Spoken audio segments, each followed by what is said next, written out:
Hello, everyone, and welcome back to the CDL podcast channel. In this episode today, we've got a special episode. We're going to talk about some CDL news, the big sad news of Vonderhaar leaving Treyarch. And then we got a special guest who we're going to talk about all of the roster rumors that have happened in this offseason so far, as well as the MW3 leaks. And then the special part of today's episode comes at the end. We're going to do a full-fledged NFL preview, get some different content. We've had a number of you asking for us to randomly talk sports or other world things. In the off season, we're running out of CDL content, so we decided to give that a trial run today, and we're gonna do an NFL preview, kind of predict standings, award winners, Super Bowl winners, stuff like that. So excited to jump into that. If you guys enjoy this one, be sure to leave a like, comment, and subscribe. We're almost at the 1,200 mark, which is another big milestone. So thank you guys for the support, and let's get into this one. Brock, how you doing today? Oh, we're doing pretty good on this fine Monday. Work, boring, as per usual. Not much CDL talk going around. So, yeah, let's get into it. Yeah, excited to jump into this one. And some of you guys predicted this in the comments as was expected, but we've got a special guest joining us today. We've got Kyle back on the podcast to talk NFL, talk about how the Lions are going to win the Super Bowl, and give some reactions to all the recent CDL news. Oh gosh, you're really setting the bar high for my Lions to break my heart. But yeah, happy to be back on your show. Thank you for inviting me for this special, all things CDL and rosters and MW3, and then obviously the football NFL section at the end. But yeah, happy to be back. Just everything's been going good with me. Just like every post grad person, just work and trying to save money and do all those things. All not fun navigate, stuff. Yeah, navigate life and figure that stuff out. So, but happy to be back. Yeah, we'd love to hear it. We always say if we have guests on, and that's something we're looking to this year, maybe having more guests on during the year and trying to get different guests as we build a bigger platform. But we always say they're always going to be the number 2 guest because Kyle is instantly our first choice if we could have guests on. So let's talk some COD first. We might keep the COD stuff pretty short because, once again, in terms of off-season news, every time a little nugget of news comes out, Brock and I beat it to death because it's the only thing that there is to talk about. So we'll talk a little bit about Kyle's thoughts, mostly to get a new perspective on MW3 and maybe what he thinks about some of the rosters. But we're going to probably spend a majority of this episode on the NFL talk. So let's start out. Sad news for anybody that's a Call of Duty fan. David Vonderhaar announced that he officially left Treyarch. I think this was like a while in the making because there's rumors about it. Like, I vaguely remember them being out like a year plus ago that he was leaving, but he left Treyarch, which is sad to hear because obviously he's put out a lot of good games. He's really never missed. It's like people would say like Call of Duty 3, which I was too young to even play, but the dude's never missed with a game. Every game he puts out is a banger and is very good for competitive. So very sad to see Vonderhaar leave because who knows what that means for the next Treyarch title. I don't know how much of a hand he had in it, but any hand he had in it would probably be good for the game. Yeah, hopefully whoever's taking over, sees what he put into it and kind of follows the same path as him. Yeah, because he was the first one that really invested into competitive too. Yeah, so sad to see him go, but he'll be doing some other cool things. I heard. He said he's working on a new project. And Kyle, you are obviously an OG COD player, played a lot of the older games, and I'm sure you had some fun on his old titles, specifically Black Ops 2.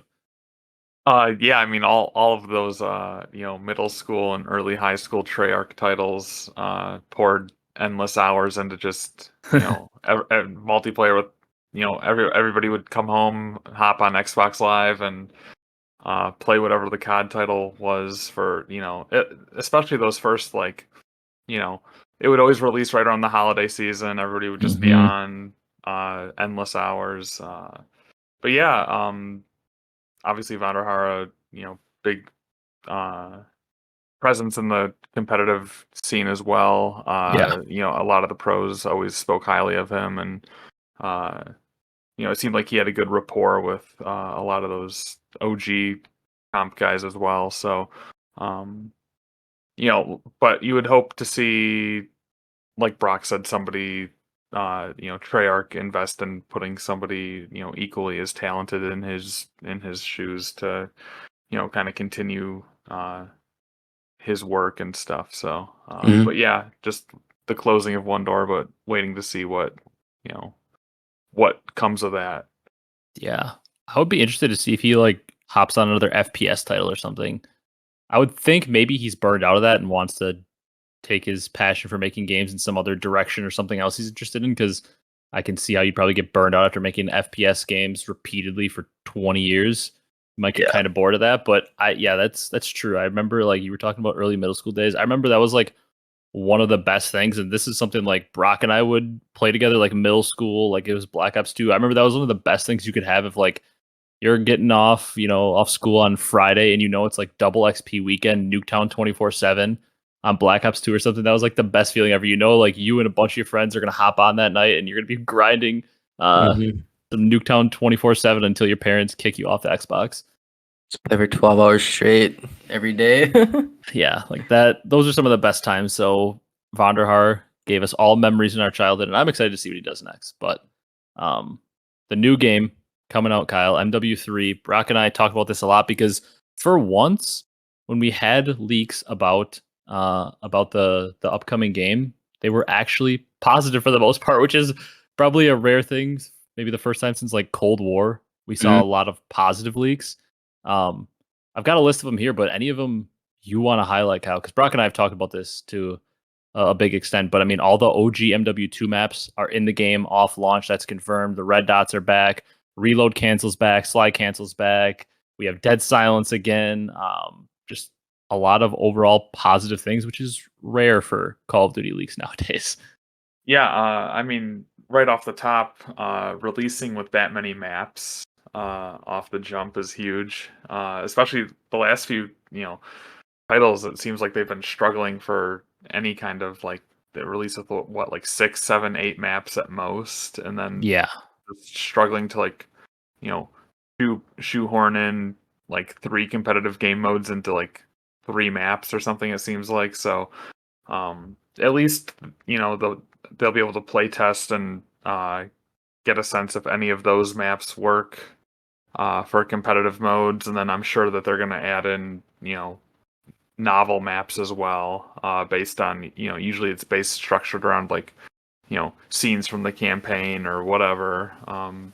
But hopefully we see a good mix, because it would definitely it'd be nice to see some of those OG MW2 maps make it into competitive and add a little wrinkle there to kind of throw a bone to some of the older people that might be like my age or even older that grew up on playing the MW2 maps this time around, and seeing those played in a new way would be interesting to say the least. Yeah, and like we had some people, I'd say the overall sentiment of especially the MW2 map leaks is positive, because it at least guarantees we have some good maps in the game. Scrapyard, Terminal, those maps, High Rise. We have all those really good OG maps, but some people were complaining. They were like, well, we don't want to, replay these old maps. We want original new maps. And like, I would agree, in an absolutely perfect world, if we could guarantee good original maps, I would prefer original maps. So it's something new and refreshing. But I mean, I think the three of us know, with the way that Call of Duty's been since basically Modern Warfare 2019, we can't really trust the developers to make a long list of good original maps. Maybe they'll give us 1 or 2, but as we've seen basically in every game except maybe Cold War, we struggle to even find like 4 playable competitive maps. Whereas since we're getting the 16 OG MW2 maps, there's a good chance we're gonna find some good game modes, even with the new speed of the game. Like obviously certain maps like Rust are never gonna work, but maps like High Rise, Scrapyard, and Terminal, the 3 I mentioned, should be fantastic competitive maps. So it's so weird. Like people beg for the maps to come back, but then they get upset that they're back. And I mean, if we could trust the developers to make some original maps, I'm all for that. But I like the fact that we're going into the year knowing we have some good maps, and we're just praying that everything works out. And then the other one I forgot to mention, Kyle, this wasn't on the list I put down for whatever reason. I just brain fart or something. But 150 health is also announced in the game, so a very increased time to kill, which I know you're a fan of and everybody's a fan of. It makes gunfights more entertaining because you don't get instantly zapped without seeing the other person. Yeah, especially with the speed of movement, how it's gone from like, you have to literally like get arthritis in your thumb slide canceling so much, as opposed to the older titles where the only advanced movement was dolphin diving, and that would completely take you out of the fight and stuff. But I think that adds that's a nice wrinkle there too. Increased health makes you're able to, if you're fast enough, you're able to get out of a fight, maybe heal up, but it also puts an emphasis on hitting your shots as well. So I'm a big fan of that. This honestly seems like a title that I might like invest in, especially like with calling back to the MW2 maps and then all those other good things. Red dots on the mini map, obviously huge for competitive, especially. Like I know we said it a lot back in the day, but like, being able to read the mini map is such a huge part of competitive. It's like more than half of it. Yeah, and especially in respawn game mode, seeing where, if you're flipping spawns or whatever happens, just being able to read that while also playing at a really high level with your gun and also movement. It's just like three aspects of being a complete player. Ninja returning, obviously huge. Silent Footsteps is something that is just so... Thank the Lord. Yeah, it seems like it's just so, at least in my Call of Duty experience, it's like such a integral part of playing any kind of game mode, not just respawn, but obviously search and destroy as well. I don't know, just I really like the leaks and everything that we've gotten news wise from this upcoming title. So I'm excited. Yeah, I mean, we know most people aren't a fan of the slide cancel and everything. Brock, on the other hand, is an absolute crackhead, and he will button mash and slide cancel everyone because he plays like a Abezy out here. But yeah, I mean, I agree with everything you say, and I think you highlighted the ninja thing as well. And Brock and I have talked about this a ton too. That it might be the most important thing, even somehow more important than red dots, because of the whole sound EQ in CDL last year. And basically, you couldn't take a step without everybody knowing where you are across the map, and like that's not even Call of Duty at that point when you can just sound whore everything. So yes, the ninja is like the most important thing. And like you said, red dots, it's crazy. Like if you weren't a fan, watch the CDL or played any competitive, you wouldn't think the minimap is that big of a deal. You would probably think, like, as you should, that like, just running around having gun skill is probably the most important thing. But you're right. The awareness and being able to read the minimap and make quick decisions based on that is like, I think it might be the most important thing. And it's a skill gap, really. Yeah. And for people to be able to read that. And also when people, your traditional just like pub players too, and with Gunsmith and everything, everybody's just loading a suppressor anyway. So you're not getting those red dots. So, but obviously competitive bans suppressors. So people having to read minimaps when they jump into like a ranked mode or something it's a new skill to learn. So yeah, I'm a big fan of that. It's also like the minimap reading and all that, like this past year with no red dots, like your communication has to be so insanely good, and you have to over communicate where people are and where they're pushing from and where they're spawning. Whereas like there's not enough time to communicate where this guy's shooting you from, where everybody on the other team is, where they're spawning, and like what you want to do with your next move, where you want this guy to set up. Like there's just too much to do, where now like you can use that information. If you see somebody shooting from your right on some head glitch, you don't really have to call it out. Everybody sees on their minimap, they know, and you can more plan your next move. Where like before with no red dots, there's too much communication to happen in too little time. So it's overall a big W in the 150 health. And this is the most excited I've been to play pubs off the rip of a COD in quite some time, just because usually I get so bored with pubs since I've been playing COD for, I mean, shoot, 10 plus years at this point. So long time. Yeah, like at some point it's like I'm excited for the new game. I play, pubs for a little bit, and then I'm like, okay, Get me on GBs, get me on competitive, because I more even play the bad CODs just because I am a competitive person. I like to play a ranked play more than even playing the game at this point. But if I can load on and I know I'm playing high rise and all those maps we talked about, I'm at least more excited than I normally am for a pubs Call of Duty. Yeah, definitely. Just play more pubs than I would have if my good maps are good. Like Yeah. I said. That's about it for MW3. Unless you have anything else you want to go over, and we can talk rosters, and we want to get Kyle's thoughts on rosters because Brock and I have talked about these, and I don't think there's any new ones from the last times we've talked. Like I didn't see, unless I missed something, I didn't see anything on LAG, Legion, or London, which is not surprising. Those are teams that usually pick the scraps anyways. Yeah, I didn't see anything. But I haven't seen anything, so we'll jump into I think everybody knows everyone's general thoughts on the top four, but we'll talk about the top four, the big four teams first. Kind of get Kyle's thoughts on those, see if he differs at all from what either Brock or I are saying. Brock and I have differed on a couple of the rosters, and you can kind of interchange 1 through 4 in whatever order you think. But I think everybody came to a pretty big consensus on who our top four is, and we'll start with the defending champs. They somehow, some way made a roster change. And if you want to talk about that, Kyle, because that's a weird thing. But New York made a roster change. They dropped Priesta, replaced him with Sib, and they're going forward with Skies, Sib, Hydra, and Kismet. Yeah, I don't know. Well, kind of NY kind of came out of, that wouldn't have been my first pick last year of, the eventual CDL champ, but they, Hydra just had a insane year. And then you also had like the renaissance of Kismet, played an integral part in that team. Like really super impressed with how he's evolved as a pro.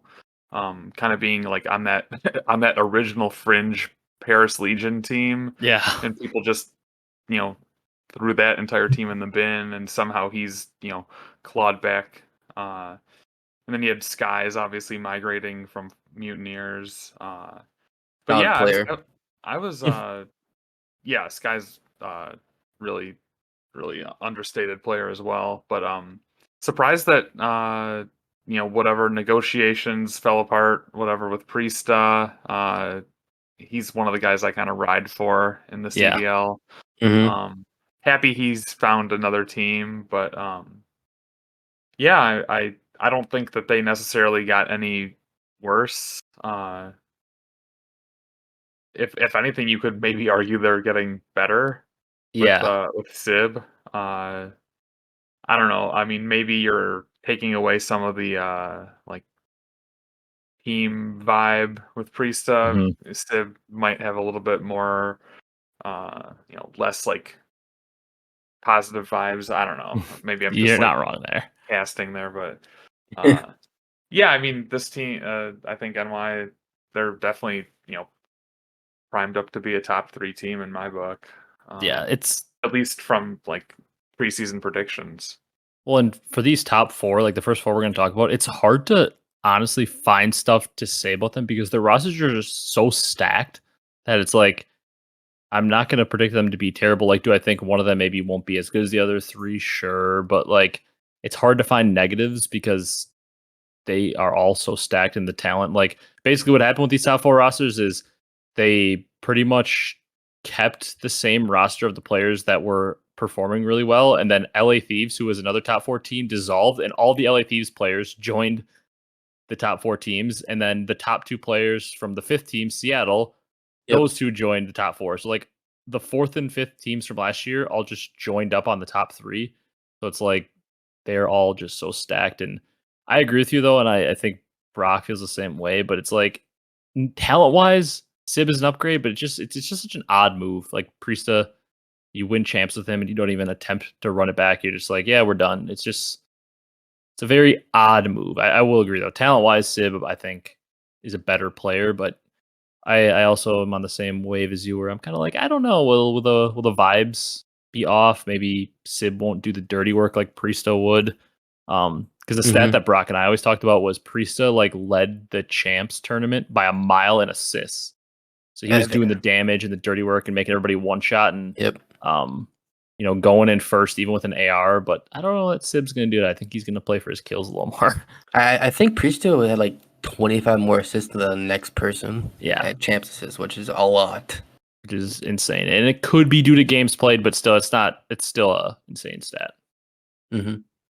Yeah, so I guess we'll see what New York does with Sib and the crew. Trying to be the first team to go back to back. But let's talk about, Kyle, since before you really started watching the CDL and when you were on the podcast and now when you're coming on as a guest, this team is basically number one. They've never not finished number one in the regular season standings, and that is Atlanta Faze. They continue the trend of just swapping out their fourth with the trio, and this time they're finally moving Cellium to the main, and they're picking up Draza to play their flex. Another pretty easy roster to talk about, probably. Yeah, I don't. The experiment with Slasher, kind of like that veteran leader coming in, didn't really pan out in the long term. I guess. I don't know. And then obviously with the disillusion of the LAT team, Draza, chose probably the most logical landing spot. Yeah. In terms of like just raw talent to play alongside. Yeah, I mean, I don't think anything really changes with how I view Faze. They should always be seeing championship Sundays. Mm-hmm. Yeah, I mean, with this trio, they're basically guaranteed top three at every tournament, is what the stats say. Like, they never miss a top three, which is like some people are like, oh, third, whatever, but it's like you said, they don't miss a Sunday.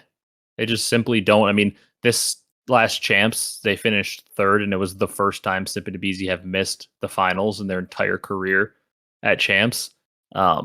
Just an absolutely absurd stat. Like, it became kind of not absurd in your head when you'd say it because you're so used to it. But then when you actually sat back and realized that, wow, in Black Ops 4, MW, Cold War, Vanguard, they had made the final at champs in every single one of those games. A lot of years going back to back. Yeah, insane to think about. But yeah, like you said, how is this team not going to succeed? And this is a spoiler alert for our preseason predictions at some point, but I'm probably going to be picking this team to take first in the regular season standings again because I just know they're going to be consistent. Mm-hmm. And I think rightfully so. And I think Kyle, you'll probably agree with this. And Cellium, he plays slow and gets his kills, but I think he's always meant to be a main. Slow down and like. I feel like, I mean, he's always been kind of like boxed into that flex role with His always wife. having another AR on the team, whether it was Arcitys or Slasher. Yeah. So seems like his more natural role, and he just finally gets to play it. And he'll just sit back there in the back line and snake and get kills. And beam. Yeah, just stay alive forever. Just somehow just not die. Yeah. Let's talk about their rival, though. I wish I had the stat. It was a tweet from weeks ago, but it was basically like Faze is like doubled up on everybody. Like they dominate every team in the CDL. Like the second best team against them is like Thieves at 6-11 or something. But then Optic's like 11-3 or something against Faze in the CDL era. Like they're the only team that Faze can't beat. And I mean, Kyle, you tweeted a funny meme that one of my friends has sent to our group chat at least once or twice. Your picture of me defending Kenny from the Green Wall. yeah. That this roster, I mean, I've talked about it. I absolutely love this roster, but I'm curious to hear what you think. It's Dashy, Kenny, Pred, and Shotzi. I mean, probably, in my opinion, the closest sub duo we've had to compete with the Tiny Terrors is Pred and Shotzi. Mm-hmm. Yeah, I mean, I think the trio of Dashy, Pred, and Shotzi was pretty much locked up. It was just like who was going to be the fourth. Obviously when Illy left, and then I did not see Kenny. If you were to tell me that LAT was dissolving or whatever, everybody's going to go their own way, I wouldn't have seen Kenny going there. But then again, I guess it makes a lot of sense. I mean, he's a obviously with Optic, you have the whole like content side of the team as well with Hecz. I think he fits right in there. It makes a lot of sense. But Pred was like the worst kept secret. Going to Optic, it was like, oh, Optic Pred, whatever. Yeah, I think this team, I really like it. Like you said, the sub duo should be, if you were to put anybody up against Simp and Abezy, I would put my money on Pred and Shotzi to be able to carry that torch. Yeah. Some people think that this roster has a chance to, not succeed because maybe they don't have the leadership or whatever. And I mean, obviously every roster technically has a chance to maybe not be as good as you think, but this roster in my mind is almost on the level of that Faze roster where I have a hard time saying anybody's in the level of that Faze roster because nobody has even come close to being as consistent. But in my mind, I don't see a way this roster fails. That's kind of where I'm at. There is just so much talent and such a based on the videos you've seen of them together and all the talk in the offseason, they seem to want to play together a lot, which half the time for these highly talented CDL rosters is damn near all that matters because a team with these 4 players, the talent is insane. It's pretty hard for them not to work unless, maybe this isn't the team they wanted, but it seems like they really want to play together. And Kenny maybe bring some sternness into the team that they haven't had in a long time since maybe a guy like Krim, to be honest. Yeah, like accountability. Yeah, just hey, if you're showing up late for practice or if you're screwing around in practice or you're not trying to fix this bad play you keep making, like Octane was saying, that's why he thinks Kenny's going to be good for this team. Kenny's going to call you out. If you say, I'm not going to make this play anymore, I'm not going to hit this, pinch with 20 seconds on hill to flip spawns when I shouldn't, and then you do it again, he's going to say dude, what the hell are you doing? And he's going to pick that out. So I think it's good for this team because that seems to be what they need. The Dashy Shotzi duo, the issue for those two has never been a talent thing. It's always been, just maybe playing the game correctly and, getting everything ironed out, which I think Kenny will help with. Yeah. Even when you win, Kenny will still point out the flaws because he wants to play perfect. Yeah, which is in any sport or esport what a good teammate would do. But Kyle knows and Brock knows and everybody knows. I'm just going to be beating the drum for this team all year just because of Kenny. I'm just going to be defending him all year blindly. Yep, Mr. YY man. Yeah, it's like Kyle with Octane, and he can't defend him anymore, sadly. Yeah, sadly. Oh, good old Octane. All right. Our other top 4 roster, and then we can fly through, the more mid rosters, is Insight, Scrappy, Kleenex, and Envoy, which I've said it. I believe this was the single most biggest upgrade, I guess, for a 1-for-1 player that was made this offseason because Hecz was your dirty work sub and he was dropping a 0.8, 0.9. And they basically took Hecz and they said, we're going to get the best dirty work sub in the league in Envoy. And then they just pack-a-punched Hecz extremely and then kept the same team that won an event last year, got second at champs. And I think this team's incredible, but curious your thoughts on this one. Yeah, obviously, Envoy's another guy that I kind of ride for. Yeah. Toronto always they've kind of evolved into that hang around, in the top 4 discussion the last few years. I really like that move that they made for, Scrappy for Envoy, or Envoy for Scrappy. Kleenex, I like him as a duo to Envoy. Yeah, I mean, I don't really have much else to say. I think this will be another good team. Yeah.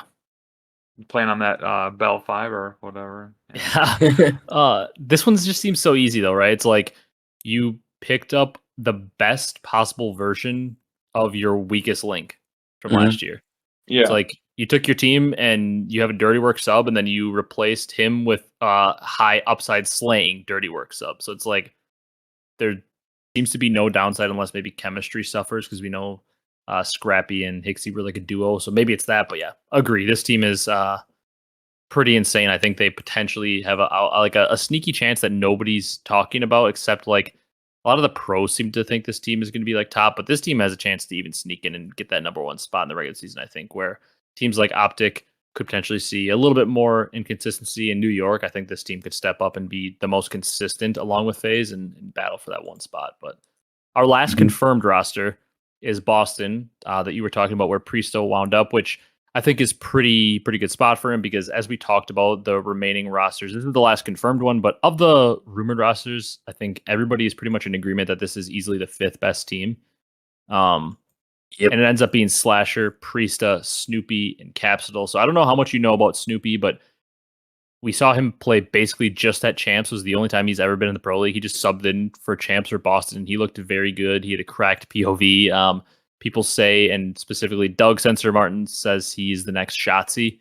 Kind of a movement guy, will get in your face, do a lot of the entry work. Maybe he's only going to drop like a 1.0 because he's so aggressive, but going to make a lot of impactful plays. But this team's interesting.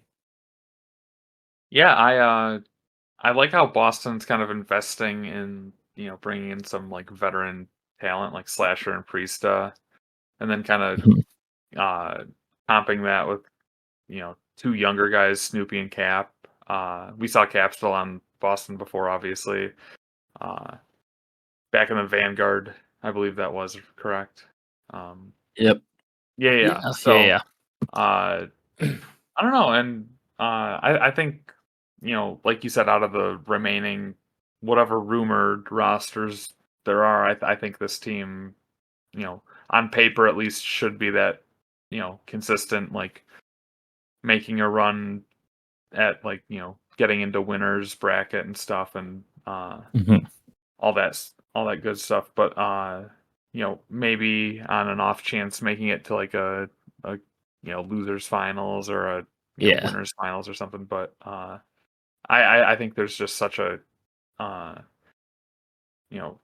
congestion at the top that it's going to be kind of hard for any other team out of the top four to really like make a crack at it. Unless they catch a team sleeping or something, that's just kind of my read on that. Yeah, you're 100% right. It's going to be those top four consistently, but I'm in line with you that Boston seems like the team that if somebody's going to, shake up the top, Boston could be that random team that makes a top 4 run, a top 3 run and kicks on one of these teams. But yeah, that's the consensus, especially because as we go on to the rest of these rosters, I think Brock will say the same thing. This is definitely the best roster of these last 5 we're about to discuss. After here, it gets a little bit rocky and you might have some harsh opinions on some of these rosters coming up. Yeah. Boston's got the sneaky chance depending on how Stupid Capsule plays and how high their upside is. Yeah, and that's like, I also agree with what you said. I'm pretty on par with you there, Kyle, is that I like the veteran AR duo, and then they just went young and talent for the SMGs of what was remaining. And it's, to me, that's what you have to do to try to crack this top 4, because like you said, so top heavy, so much talent. So just pick up the 2 young subs that have a really cracked POV and you think have high upside, and just pray they can hit on that upside, and then maybe you have a chance to, on the right day, compete with those guys. Because let's be honest, when it comes down to it and you're trying to make a Sunday and trying to beat these teams on Sunday, you're going to have subs that can shoot with Shotzzy and Pred, and Simp and Abezy and Hydra and Kismet, Envoy and Kleenex. You're going to have subs that can shoot with them. So I like the fact that they went veteran ARs and just pick up the 2 most talented guys you think are out there on the sub. Let's talk about some maybe rough rosters now, Kyle. Let's hear your thoughts on Seattle, which is Arcitys, Illy, Abezy, and Hook. Once again, the rest of these are just rumors, but from what we've seen, apparently these 4 rumors are very, very, very heavily confirmed, but not technically announced. But Arcitys, Illy, Abezy, and Hook, and obviously Brock and I don't know that much about Abezy, but for what it's worth, he was the best AR player in Challengers last year, which proposes kind of an odd thing, as you can see here, because this team has 3 ARs. I guess maybe they're converting Abezy, who was a slow main from what we've heard last year, to a sub. So interesting team here. Yeah, I mean, if you were to just say like Arcitys, Illy, and Hook on a team, that would, pique my interest a little bit. Yep. But I don't know. I mean, like I said, like you said, we don't really know much about Abezy. I don't know anything about him. We know not much either. Yeah, I mean, he's an AR. It's kind of interesting, kind of like the trajectory that Arcitys has kind of gone in recent years. Not that anybody would be preying on his downfall or anything, but just hasn't really had the success that people would have thought. Illy, once thought of, maybe still as like one of the, best like flex players kind of in the league, and then Hook, on his day can be like a super super talented sub, but I don't know. I mean, this team doesn't really excite me that much, but Nah. the Arcitys, Illian, who just as names, you're definitely picking up three like really big names, but I don't know how this team's gonna work. Mhm. I don't know if you have any other thoughts, Brock, but Kyle basically just hit the copy and paste on what my brain was thinking of what I said about this team originally. It's like the the sum of the parts is not great. Whereas like I like each individual player, like he said. RC's I think on his correct, right team, really good player. Same thing with Illy, Hook, high upside. Abezy was labeled the best player in challengers last year. So like individually all these guys are really good, but together they don't make a lot of sense. And I guess if Abezy was the best player in challengers, maybe he can use a sub, but like why are we picking up the best player and making him change? Like, wouldn't you want him to do the role that made him the best player? You would think Uh, so. like it's like when people tried to pick Lamar Jackson and make him a wide receiver. Like the dude was really good at something. Why are we changing it? Like this team, if they really wanted Arcitys, it should. As much as I love Illy, it should be Abezy and Arcitys or Abezy and Illy. Like it should not. He should not be forced to change his role. Mhm. But yeah, individually, players are really good. I guess if Abezy can be an absolutely cracked sub, I can see where this team could succeed. That's like their recipe for success, I guess I would say, is if Abezy actually is a really good sub. Um, I can see this team being good because then the roles make sense and they have high upside subs. But yeah, it just makes no sense to pick up a player who was the best at something and just change his role immediately. Yeah, I agree. I just feel like this team has too many players that have bad games. 100%. It's just inconsistency across the board. Hook would go from a 1.2 online to a 0.8 on land last year. Illy is, has his big games, but we know he has his bad games, and Arcitys is the same way. You're 100% right. Just so much inconsistency across the board. Where if they're hitting on the same day, But if they're hidden, then could be good, never but know. there's going to be some days where the three of them have a 0.6, and it's going to be rough. Yeah, Boots is gonna be in hell. Yeah. Let's talk about Minnesota, Kyle.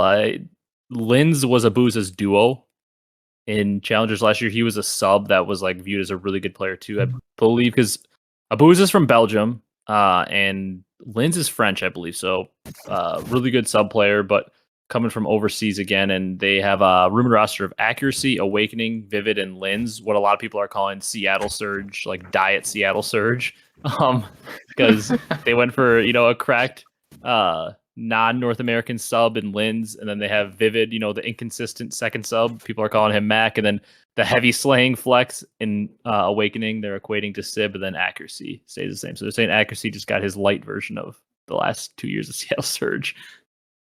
Yeah, I mean, Minnesota, one of the organizations that I really Yep. rode for. I don't know what my, if I'm still a huge Minnesota Rocker stan or not, Yeah. remains to be seen, I guess.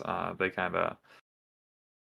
you know, kind of didn't live up to what I thought they would eventually. Mm-mm. But yeah, it seems, like accuracy is just kind of continuing to plot along in the CDL, taking playing shows, kind of like a dying off musician almost. It seems like just taking gigs where whoever's offering.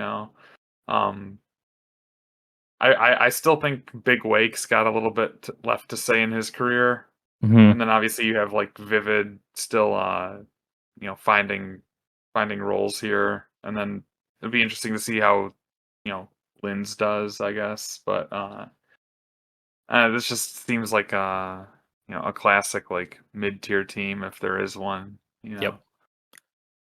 Yep. Agreed there. I will say Brock and I are kind of almost bound to like jokingly support this team because we've like people were really criticizing accuracy and we both like accuracy. So we just like hopped on like I was with Bance back in Cold War. We just like hopped on the defending accuracy train for fun. And then we also discovered last year that we didn't know this, that Vivid is the only CDL player that born and raised in Wisconsin. Yep. Like Brock and I, so we just randomly are like, shoot, they got on the same team and it's Minnesota who we usually support. So we're kind of like screw it. Even if the team is 12th, we're gonna ride for them because they got the only Wisconsin CDL player, and they have accuracy. And it's the rocker who, like you said, you and I, Kyle, I've always supported them. And like, I don't know, it's funny, but yeah, you're right. This roster is pretty middle of the road or whatever. Like, nothing special here. Pretty mid. But it's yeah. not bad for what's, I guess, left. Once again, it's so interesting with how stacked those top 4 teams are. It's like the rosters in the middle and the bottom aren't going to look as good this year, most likely, because all the talent concentrated in those top 4. Yeah. We've got the Florida rumor. I don't know if you saw the leak, Kyle, of their logo. They basically just like copy and pasted the Dolphins and just like made it say Miami Heretics. Yeah, and, I know. What's up with that? I guess they copied like the orange and green. Yeah, like that aqua green and orange, and they basically just made it look like the Dolphins logo, but it says Miami Heretics. It's interesting, but sounds like the buyout it was happening, then it wasn't happening. Now I guess it's happening. So Heretics is joining the league, which is, in terms of the CDL landscape, is a huge W because the Spanish scene is massive, and the Spanish following and Heretics, the organization's following, is huge. So them coming into the league is very good for the international landscape and everything. But they're going all Spanish roster. So Lucky and Journey were on that. Actually, was Metals in the team too, Brock? He was, right? Yeah. Metals was. Yeah. That Heretics Black Ops 4 team. So those 3 are coming over. The weird thing about this roster is like the rumor is 5 players, and we know Vickle is going to be on there because he performed pretty well last season on the Florida Mutineers, and he's also a Spanish player. So we know he's going to be there, but they have 5 players rumored on the roster. We don't know who's going to start. It's Vickle, Metals, Eric Boom, Lucky, and Journey. And from what I would think, Eric Boom is supposed to be like the other cracked young challengers Spanish player. So I would think he's safe on the roster. But after that, I don't know what 3 of the Heretics trio are going to make it. But from what I've heard, I'm pretty sure like every single one of these guys are all subs. Like, really? I know Metals was, and I know Journey was. I thought maybe Lucky was the one that ran a flex or ran a Maddox, but like everybody's been saying like literally all 4, if not 5 of these players are submachine gun players. So weird, but I get what they're doing. Obviously, you know, with Heretics coming in and being the Spanish brand, they wanted to go with an all Spanish roster. So this is a hard one to evaluate just because like they had such limitations on what roster they could build if they were going the all Spanish player route, you know? Yeah. They definitely need to see though. Yeah, I have no comment other than at least they're staying true to their ownership or whatever, and Heretics being a Spanish org, at least they're gonna go with a Spanish roster, I guess. Yeah. And you know what? Vickle was good last year. Eric Boom is supposed to be one of the top challengers players, and that Heretics team was like a consistent top 8 team back when we had 16 teams in the CWL and we had 32 team champs and everything. They were consistently finishing in, you know, the top 8, top 6. So this team, you know, maybe could surprise people, and I hope they do because, you know, having that massive Spanish fan base and the stream spamming Vamos like they were back in Black Ops 4. Let's be honest, anytime there's good international representation and that fan base comes over, it's makes for something interesting. Like the few times London has made a run at a tournament makes the tournament interesting, like instantly more interesting than it normally is. Yep. Then our last rumor, Kyle, a team that you have also tended to support here and there, your boy Octane, obviously on the team for a while. LAT, a rumored roster of Cammy, Ghosty, Afro, and Joe Deceives. So the community thoughts on this one are interesting because Brock and I ended up, both of us, on the more positive side. So I think our thoughts on the team were higher than the like whole of the community. It seems like the community hates this team. Some people are okay with it, but it's an interesting roster. Obviously, they're taking another player from Optic and trying to roll with him and Ghosty, but I'm curious your thoughts on this one. Yeah, I mean, I don't really have opinions on Joe Deceives. I don't really know who he is. Pretty good. Cammy, obviously, I like Cammy as a player. I think he's a good piece to build around. Afro, good sub. Yep. Yeah, I mean, I don't have anything bad to say about it. It's just it doesn't. I guess if you were to tell me that this is Los Angeles, like this is the 100 Thieves team, I would be a little bit surprised because like it seems like they're lacking their like star power, their name power. Yeah, but you would. I guess this is just the direction they're going to go this year and see how it rolls. I was gonna say you'd think that they like typo and it should say LAG instead of LAT or something. Like Exactly. Yeah, that's exactly what it should say. I mean, the main reason it sounds like behind it is because like Nate Shot. I don't know if you saw that clip, but like Nate Shot did a podcast where he said like the year they won champs, they lost like $2 million on their Yeah, Call of Duty program. I need a deep dive into that, but Yeah. So like I guess maybe it's a money saving tactic, but also at the same time, like once again, rosters are gonna look a little worse. But what I will say about this roster, since it's not one of the top 4 teams, is I've been the biggest Cammy supporter, but Brock and I talked about this, like I think it was like last week or something. At some point, we can't keep calling him and asking for Cold War Cammy. Like at this point, Cold War was Vanguard MW2. Now we're on the 3rd game since Cold War. Long time ago. Yeah. So like I do believe that that's somewhere in there, but at some point it's going to be like when you're talking about like after all those years when we were talking about like 2012 Derrick Rose and it was like 2016. It's like at some point we got to give it up that he's not going to hit that level. But Ghosty, I know you probably don't know a ton about Ghosty, but he was like very good on Optic. Like talking, like people are saying like Octane level comms, but also was dropping like a 1.3 in challengers before he came onto Optic and was a dirty work player. So he does have a lot of upside. And then Afro, obviously, he has a lot of upside. And Joe Deceives, like people are somewhat low on him, but Brock and I both believe like when you see him, he has one of those POVs you watch, and it's just snappy. Like he gets them in 2 pieces that you're like, most players don't get those. So I think there's the potential there. So like, I like that they have a lot of high upside players because once again, when you're in these non-top 4 teams, you just gotta say screw it, go for upside, and pray it works. In my opinion. Yeah, and Joe was basically the only bright spot for LAG last season, Yeah. even when they're all struggling. Yeah, they'd lose every match, but it'd be like, wow, Joe had a 50 bomb in that one hard point.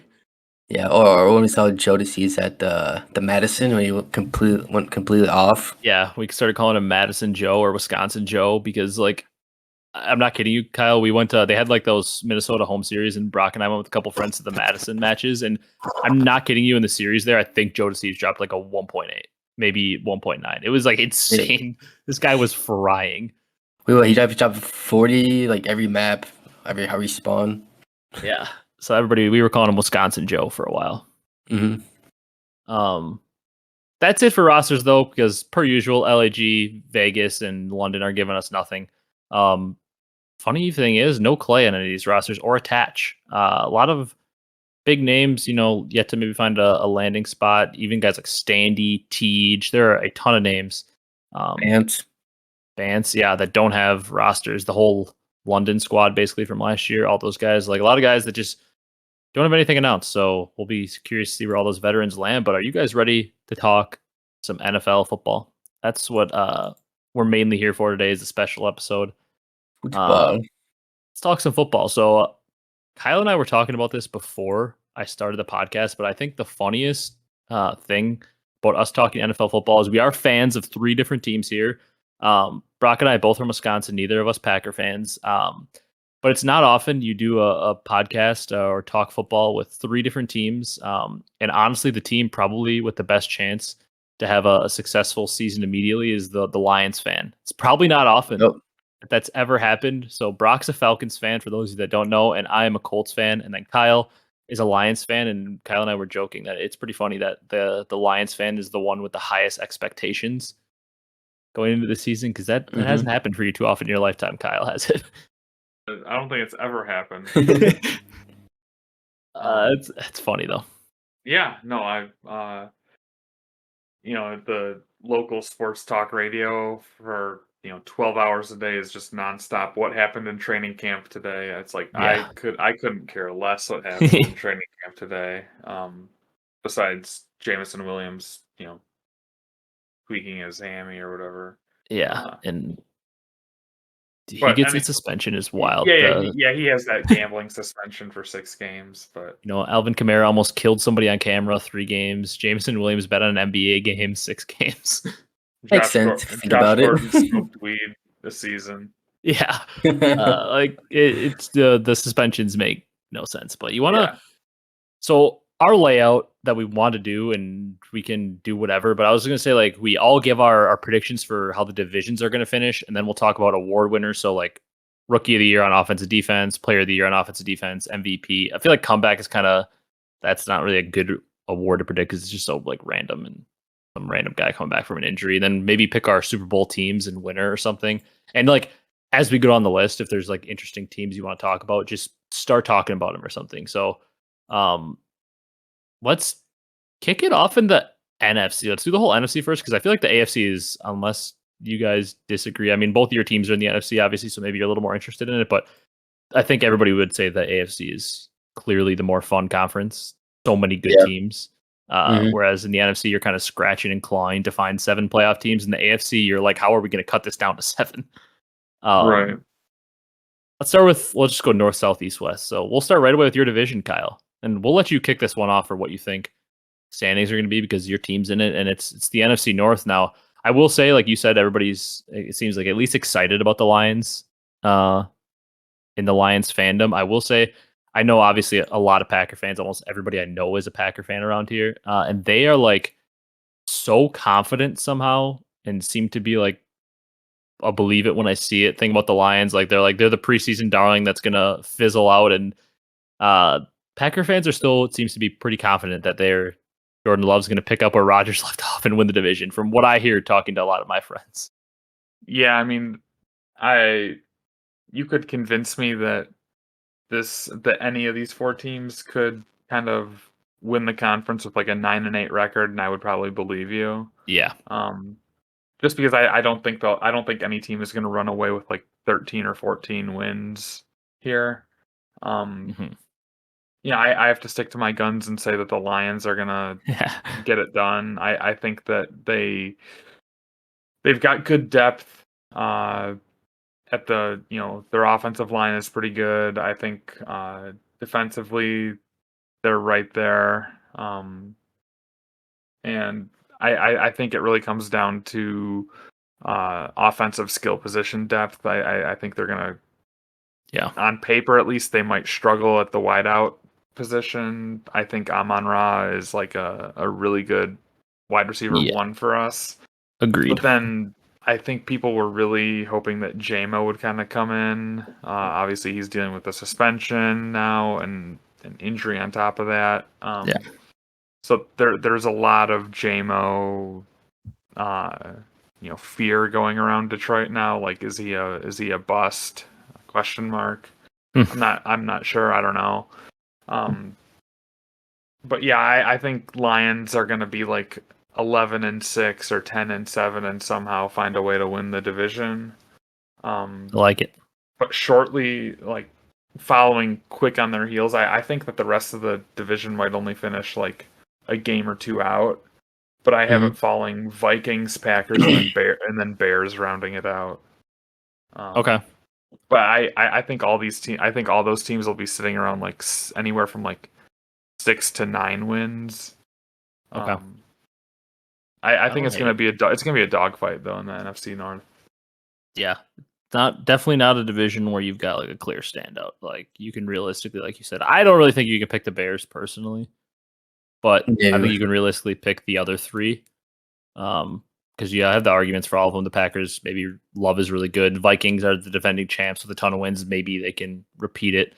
And then you got the Lions. You want to give your standings prediction, Brock, and I'll go last. Yeah.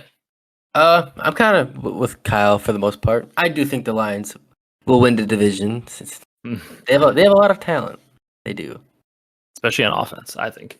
Yeah, and their defense got a lot better towards the end of last year. Right. Yeah, I'll go the Lions, number 1. And I'll pick the Packers to sneak in number 2.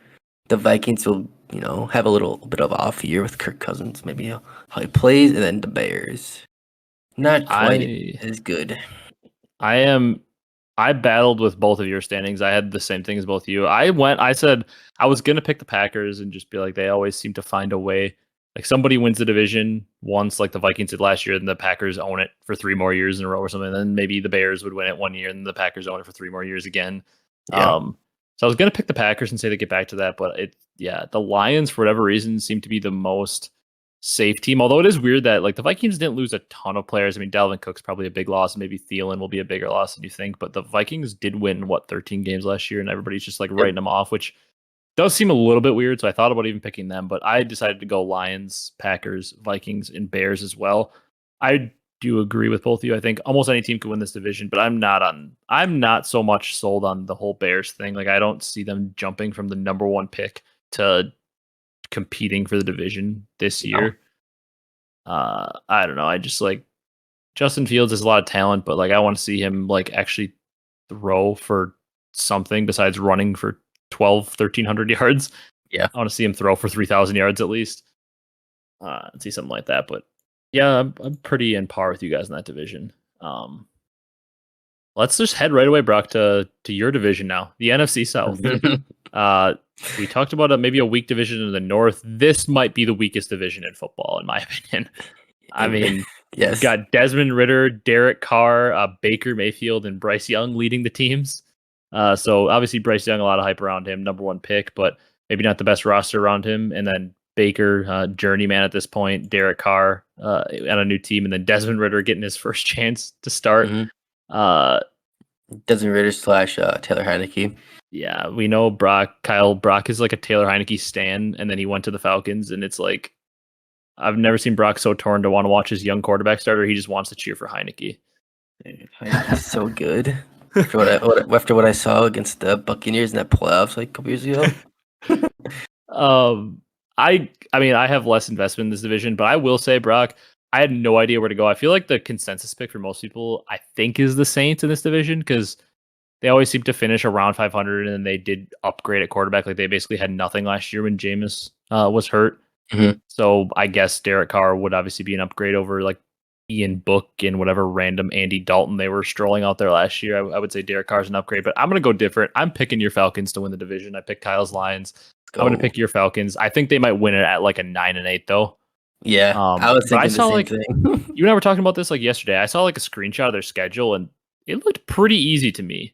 Like they play the Lions early on and the Packers, which could be tough games, but like their division obviously is pretty weak, so they could get a lot of wins from there. But I'm picking Falcons to finish in the lead.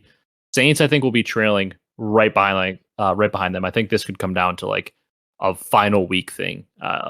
Falcons, Saints, and then I'm going to pick the Bucks to finish third. And I think the Panthers are going to really struggle this year. Bryce Young at quarterback, even though I think he could be a pretty good player, I think as a team they're going to struggle. So I'm going Falcons, Saints, Bucks, Panthers. Yeah. For me. For Falcons, I'm picking the Falcons, obviously. Maybe do 9 wins or 10 wins at most. I don't think above that, but Saints. I'm picking the Saints. I was about to pick someone else. Yeah, never mind. I'm picking the Saints with 8 wins. Then I'll pick Tampa Bay to sneak up in there, and then Carolina with like 4 or 5 wins. Okay, I feel like Carolina and Tampa Bay is going to be everybody's consensus bottom 2, and I think it's a pick. It just depends on how Desmond Ridder does with the talent around offense. Maybe Kyle's going to switch it up. Maybe Kyle's is ready for Bryce Young to lead the Panthers to a division title. No, I think I'm actually going to say that Atlanta's going to win the division. I think it's going to be like a 9-8 situation here. Obviously, NFC South just inherently has been a really weak division recently. I am going to say Carolina's going to finish second, though. I have a sneaky feeling about Carolina. Not that they're going to make any kind of wild card push or anything, but and then I'm going to put New Orleans third, and then the Bucks are going to finish last. But just for, I don't really have a really good reason why New Orleans would finish third and Carolina second, but I'm just going to ride with that and we'll reevaluate.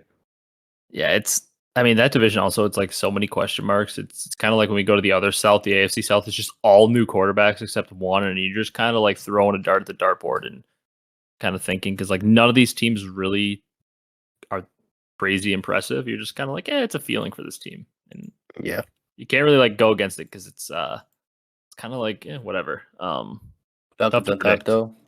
Yeah, Falcons on top. We got somewhat of a defense now compared to what we had last year. Was actually 0. They did pick up Jesse Bates. They picked up Jeff Okudah from the Lions, but then he got hurt again. I didn't ever actually see what the severity of it was, but I saw he got carted off. Yeah, they picked up like Bud Dupree, I think. Calais Campbell, maybe. I think they got Calais. Yeah, so they picked up a bunch of vet vets on defense, and which was obviously their weakness. But they got weapons on offense too. Bijan coming in obviously instantly becomes the top running back in the league. You would think with his level of talent. Drake London, an early pick last year, and obviously Kyle Pitts has a ton of talent. And if they actually use him, Probably won't. yeah, they like refused to use him last year. But yeah, they have a lot of like freak athlete weapons. Bijan, Kyle Pitts, Drake London's a good receiver. So they have a lot of weapons for Ritter to at least get the ball to. At least he's coming into a team with a lot to throw to and a good running back behind him. But Yeah. we go to a much more loaded division. 3 teams that made the playoffs last year, and all 3 won playoff games. The NFC East, obviously the Eagles went to the Super Bowl. Close Super Bowl, had a chance to win it. The Giants took out the Vikings in the playoffs last year, and then the Cowboys beat the Bucks last year in the playoffs. So 3 teams in this division won a playoff game last year. The NFC East for a while there was down, but seems to be back up. And I don't know. You want to kick us off in this one, Kyle? Or you think this one's good? Yeah, I'll go ahead. I think Philly's gonna repeat, or Philly's gonna be the division champion. I'm not buying Dallas. I think that the media just loves Dallas and Jerry Jones so much that they'll inflate them. I think Dak Prescott's still got a lot to prove as a quarterback in the NFL. He's got boatloads of weapons. Tony Pollard taking over the RB1 slot for them. From that they were trying to share with Zeke, and now Zeke's gone.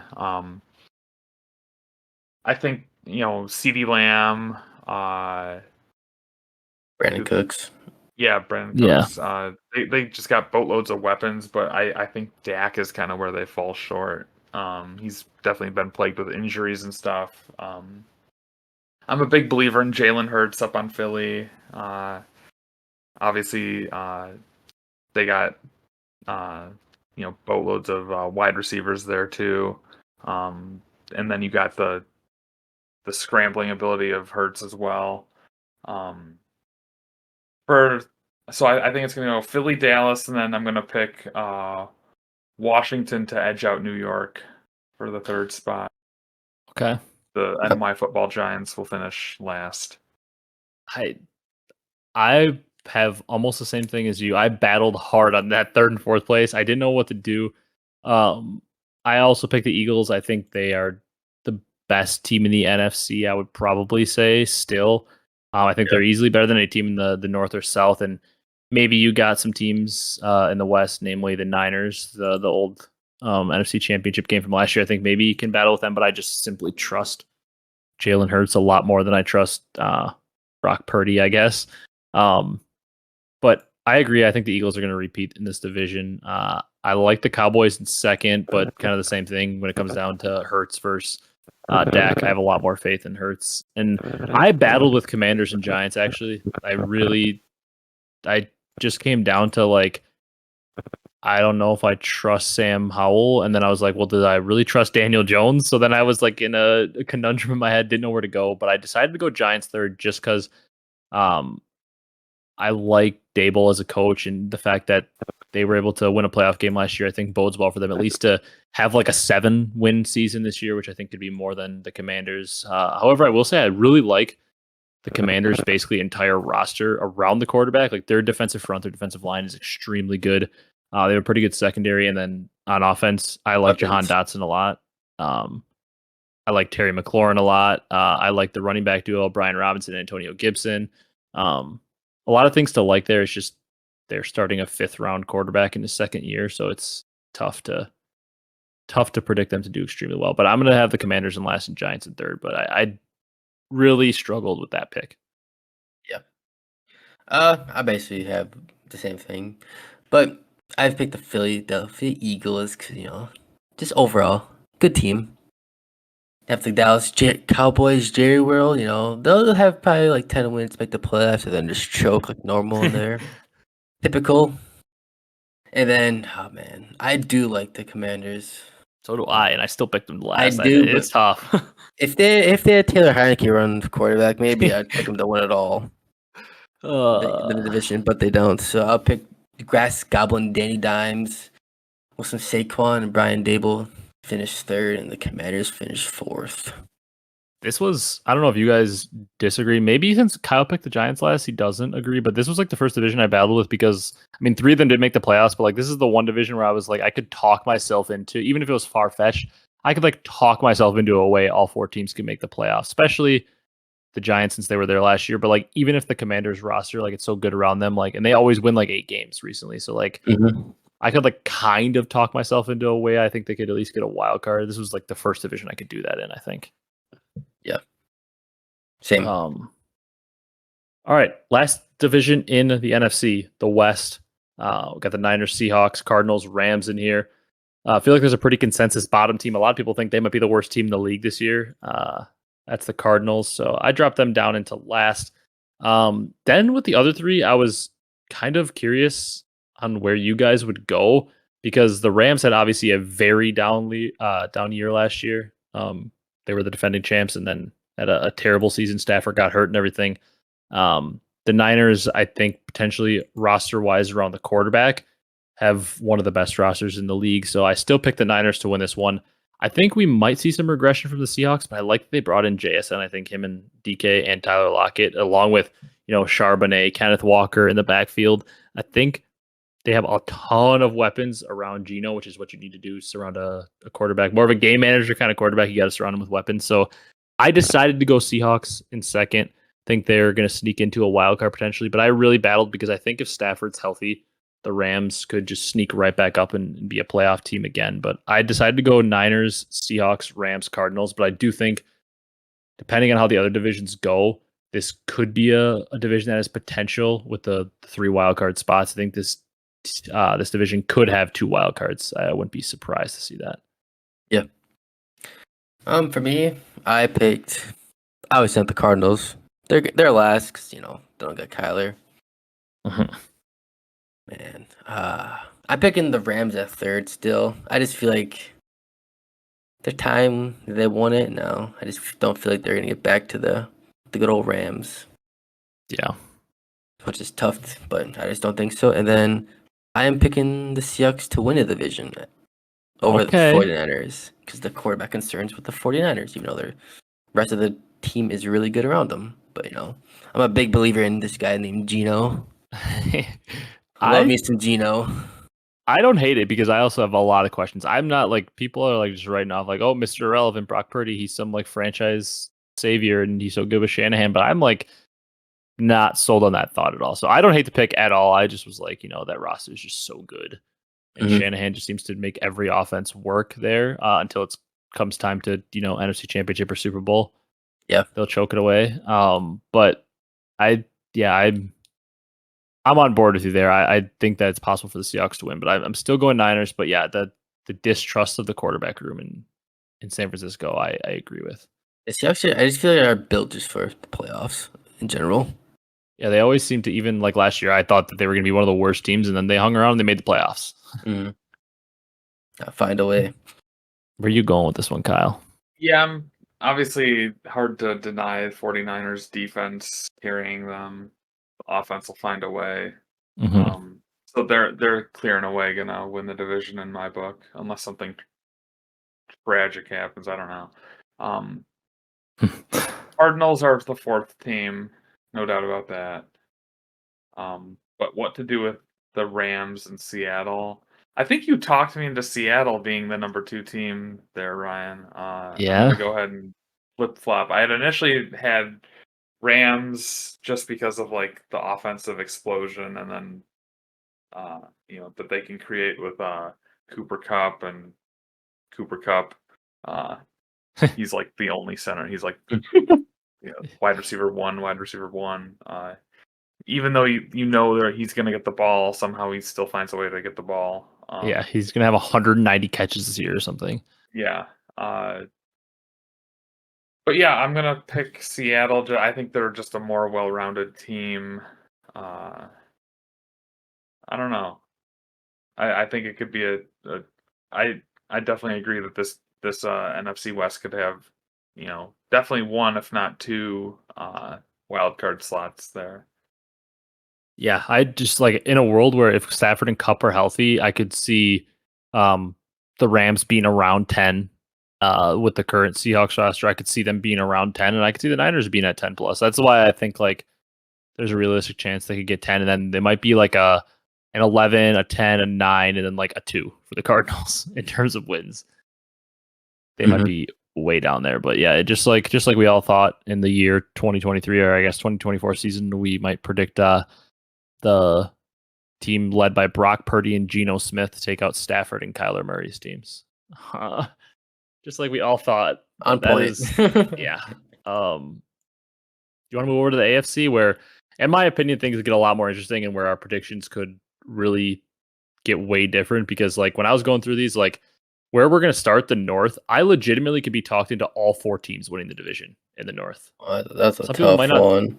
Some people might not think the Steelers, but I could legitimately. The Steelers. I mean, Mike Tomlin's never been below 500. Like even last year, they found a way to do it. Like I could be convinced that every team in some way is going to win the division. The South is maybe a little bit more, you get some bad teams in there, but then even the AFC East, I think 3 teams could win that. In the West, I think 2 teams for sure you could make an argument for, and the AFC is loaded. There are going to be good teams that miss the playoffs in the AFC this year. So let's start with the North, maybe the toughest division to predict. I could see myself getting this completely wrong. I contemplated not having the Bengals in first because of Burrow's injury. They said he might miss a few weeks. You don't know. Maybe he'll come back a little bit slow. And the Bengals tend to start slow. I saw a thing that they've started like 5-4 in like back-to-back years in their good run so far. So like they started a little slow, and there's some good teams in this division. If they start slow at the gate, they could just dig themselves a hole, especially if Burrow does miss a few weeks. But I did go Bengals 1 just because I do think when fully healthy, they're the best team. I decided to go Ravens 2 because I think if Lamar can finally get a full season, I think Odell, Zay Flowers, maybe they added some weapons. Maybe J.K. Dobbins can finally be healthy and not limping down the field on his breakaway run. And the Ravens always find a way, it seems, to have at least an average defense, if not better. So I think I'm going to take the Ravens 2, and I think they're going to make the playoffs. I ended up going Steelers 3 because, once again, Mike Tomlin, never under 500, always finds a way to get to 8 or 9 wins. I think the Steelers are going to grind it on. I think they're going to be in the wild card race down to the end, but I don't know that I'm going to have them making it. It's just so tough because I think there's legit 3 divisions where 3 teams could make it, and obviously that can't all happen. But I went Steelers 3 and I went Browns 4, and like I said, I think there's a world where the Browns win this division if Watson is back to pre-allegations Watson in Houston, where he was like a top 5 quarterback for a year or 2 there. If he's playing like that, this Browns roster is pretty good, and I could see them winning the division in the right year. But I ended up picking them last, and could look back on this and be like, wow, the Browns had 12 wins. Why did I do that? Yep. It's a tough division to pick. It's insane. Okay, for me, I'm going with the revenge story. Lamar Jackson and the Ravens are going to go first in the division with the good old Justin Tucker by his side. Love me some Brock Justin is Tucker. like a Justin Tucker stan. We have a dynasty fantasy football league where, for whatever reason, we kept kickers in, and we were just going to just remove kickers from the league altogether. But Brock was like a one-man lobbying group just to keep kickers in because he wanted Justin Tucker just on his roster so bad. Facts. Tucker stan. But when he retires, we can take kickers out. Justin Tucker stan. Facts. I'll pick the Bengals second because weapons: Jamar Chase, T. Higgins, Joe Mixon. Don't like that guy, but yeah. Joe Burrow when he comes back does sustain while he's out for a while. I'll pick them second, and then I'll pick the Steel Curtain third. 'Cause, the grind, the grit, the shiesty mess from George Pickens. They always find a way. Najee, Jalen Warren, and TJ Watt if he doesn't get hurt for like 5th time in a row, feels like. Yeah. I'll pick them third, and then I'll pick the Cleveland Browns number 4th. But I feel like it's gonna be a really close race overall. Yeah, this is an insane division to predict, and I wouldn't even be shocked if all of a sudden Kyle hits us with Browns in first. And it wouldn't even be a crazy pick. Mm-hmm. Yeah. No, I'm gonna stay between the mayo and the mustard here. I think it's gonna be the Cincinnati Bengals. All signs point to them probably having the best shot at winning this division. then I gotta go with my guy John Harbaugh. I don't know why I said my guy. He's not my guy, but I mean he's a really good NFL coach, is what I'll say. And the Ravens are just such always they're always in the conversation. I don't think I've ever I guess the biggest thing they had to contend with this offseason was re-signing Lamar. Yeah. There was actually a lot of call in Detroit for them to get rid of Goff and get go after I Lamar saw that. hard. I was kind of indifferent on that, but Yeah. Third place. I'm gonna be a little contrarian. I'm gonna say Cleveland will take third. I think that they definitely have the ability to do that. But they really got to have Deshaun Watson show up. Yeah. I think that's obviously you can't have a good team without an NFL quarterback. I think they have just enough offensive weapons. Nick Chubb, one of the better running backs out there. And then Steelers. I don't feel good about saying the Steelers are going to be the fourth team in this division, but I know. I'm just not a big Kenny Pickett fan. Yeah. So I don't It's know. fair though. It's fair to put him fourth. There's not a single team I feel comfortable putting fourth in this division though. Yeah. Yep. Because where we're gonna go next, I think if you insert almost any of the four teams into this next division, I think they would potentially win it. And that's the AFC South. This division feels like almost the most heavily picked in one way division, I think, of any of them, because I feel like everybody is picking the Jags to win this division. Whereas all the divisions we've done, you maybe have some debate. I feel like the Eagles are pretty heavily picked in the NFC East, and maybe the Niners in the NFC West. But the Jags, as weird as it sounds, might be one of the most heavily picked teams in this Probably. upcoming season. So AFC South, obviously, we're to my team's division. I'll let you guys go first. I'm interested to hear you say, and I'll round out this one. All right, I'll go first. To me, I don't know. The Texans will struggle with CJ Stroud around, so I pick them as dead last. Okay. I really want to pick the Tennessee Titans to finish second to last. Not gonna lie. My least favorite team in the NFL, so I would welcome it with open arms. I'm doing it. I don't know. I don't know. Will Levis, whoever they're gonna serve to Ryan Tannehill. I don't really like the team that much. To be honest, the plays around it, it's okay. They're coached. So They're boring to watch. boring to watch. Jack Henry's wheels gonna fall off any moment. But they're well coached. They're a pretty good coach by Vrabel. Yeah, that is 100% true. So yeah, I'm picking the Colts to go. Second place with AR action.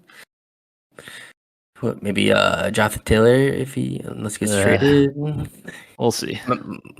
Michael Pittman. There you go. Now you're talking about my favorite player in the NFL. Johnny Woods. There we go. Yeah, I like the Colts and AR if if the hype is all around them, like they say it is. But then I gotta pick the Jacksonville Jaguars. T-Law season. Oh man, it's hard. They seem like the very consensus pick. Mm-hmm. Yeah, but who knows? They have a lot of pressure in them, and then finish. Maybe like 5-6 wins and be disappointed. That's what I was going to say. I will say something is wrong in the world when the consensus pick in two divisions is the Jags and Lions. One of those things can't be true, it feels like. Yeah. There's always something that disappoints. Yeah, because those are two teams that historically struggle, to say the least. But Kyle, where you going with this division? I'm gonna go with Jacksonville number one. I think Trevor Lawrence is I don't know if he's really cemented himself as one of the better quarterbacks in the NFL, but last year was kind of magical, the run they went on. Yeah, I'm gonna pick Titans number two. I think they're just they are very boring.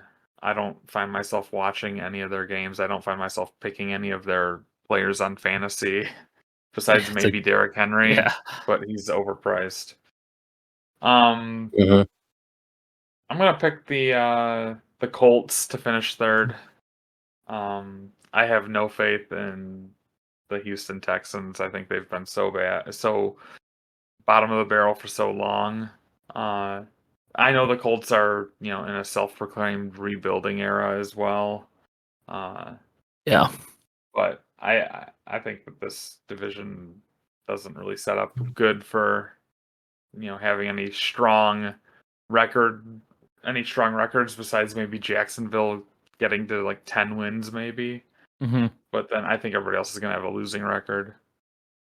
Yeah. It's definitely a weak division. I will say though, for this division, I think this is the division that has a chance to be really fun in like 2 or 3 years if things work out because of how many young quarterbacks there are. Obviously, like you said, Trevor is the only one that's really maybe not cemented as one of the best quarterbacks in the league, but cemented as I would say a franchise quarterback. Obviously, the other ones are all rookies, so definitely not cemented. But if AR pans out with all the talent he has, and if CJ Stroud ends up being at least a pretty good quarterback, and if Will Levis can somehow pan out, the division could be very fun in a few years if there's all these good young quarterbacks. But I don't know. I think Kyle, your mic's doing something funny. Oh, there we go. We're good. Never mind. This division though, I think it is the Jags division. I'll say that. As much as it pains me because it's my team's division, I think the Jags are the safest pick. Although they're still the Jags, and it still took like a 6-game win streak for them to get to 9 wins to end the season last year. So I do think there's a world where maybe they fall off, and I think there's also a world where this is like the NFC South from last year, where the Bucks won it at 8-9. I think some Mhm. team could come in and win this division at 8 wins, 9 wins. I think 10 could be even pushing it.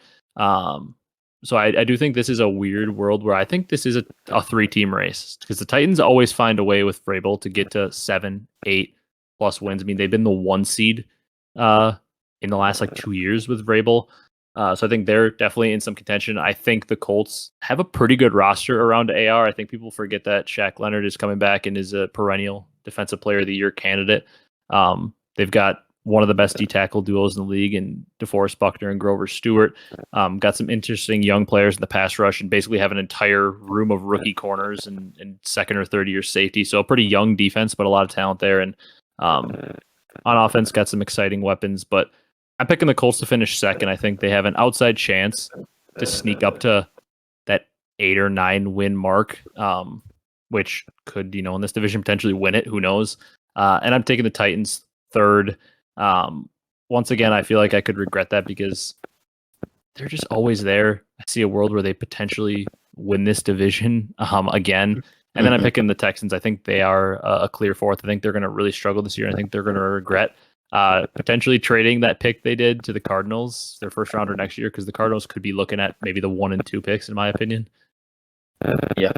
They could have them both. So I'm going Jags, Colts, Titans, and then Texans for this one. Then Valid. I like it. we move on to the AFC East. Another tough one, I would say, because my opinion, it's a 3-team race. I feel like there's a clear favorite, but another one of those off-season darlings. The Jets are kind of an off-season darling for a lot of people. A lot of people are like high on this team and think, Rodgers coming in, they could be Super Bowl bound or something. So I'm interested to hear what you guys think. I'll just shoot mine off quick because for me, this division was pretty clear cut. I think the Bills are in a make or break year. As weird as that sounds, like they've kind of fallen behind. Like the talk of the AFC is Chiefs Bengals at this point. Like Josh Allen has fallen behind in that debate. Mahomes is the best quarterback in the AFC and in the league, and Burrow is 2 in pretty much everybody's mind. And Josh Allen has kind of fallen to the wayside and looked at as number 3 or maybe even a little bit lower in like everybody's eyes. It's kind of a make or break year, and like the Stephon Diggs maybe not so happy rumors. I think they've got to get something done. I think they're gonna make a statement in the regular season this year. I think the Bills are gonna be like a 12, 13 win team. I have them win the division. I really, really, really wanted to pick the Dolphins too, because there's just so much talent around Tua.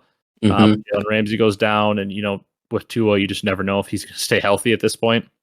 So I went with the Jets too, because I do think they just have such a good roster. But I've seen this story a lot of times. A team where on paper the roster is just so good with free agent pickups and everything, like, and then they just end up getting like 8 wins. So I'm a little scared of the Jets because it could take time for Rodgers to adjust to a new system and new team. But I'm picking them 2. I got the Dolphins 3, and then I have the Patriots last. But I think the top 3 in that division could make the playoffs. I would not be shocked if come playoff time we see the Bills, Jets, and Dolphins all in the playoffs. Mm-hmm. Yeah. All right. For me, I kind of agree with you for the most part. I picked the Buffalo Bills to finish first because they're pretty dang good in the regular season, but Yeah. when it comes to the playoffs, Josh Allen and crew gets a little nervous. It seems like. Yeah. The Dolphins, oh man, the offensive firepower they have in that team. So I pick them second. I'm just praying on Tua doesn't get hurt again. No more concussions for Tua. If he stays healthy in that team, the defense might let him down again, like usual. But man, that's tough. I'll pick the Dolphins still, and then I'll pick the Jets. Like 9 wins is squeeze into playoffs at the last week. I'll pick that. Rodgers. Should do better than last year. I would assume because he's happier than in Green Bay. Has some weapons. Defense is pretty dang good. Mm-hmm. So I'll do that. And yeah, Mac Jones. No faith in him. Sorry. I've seen enough. I don't even. Last Patriots. Yeah.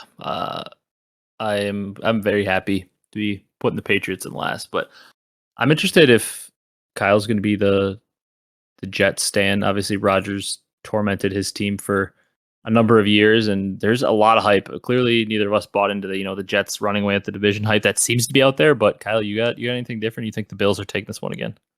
No, I definitely am gonna ride with the Bills. I think they have too much. Josh Allen got too much talent. They got, obviously Steph Diggs, Gabe up there as well. Wide out threats. I think if Josh Allen can stay healthy, I think that they should be a favorite to win the division and make a run in the playoffs. As far as the Jets question, I was a big fan of Breece Hall until he got hurt last year. I really liked what he was doing.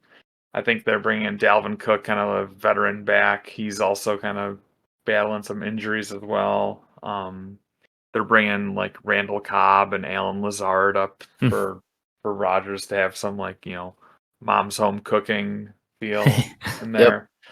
But the Jets are just so they're just so blah. I don't see, just historically, this is probably the best shot that they've got.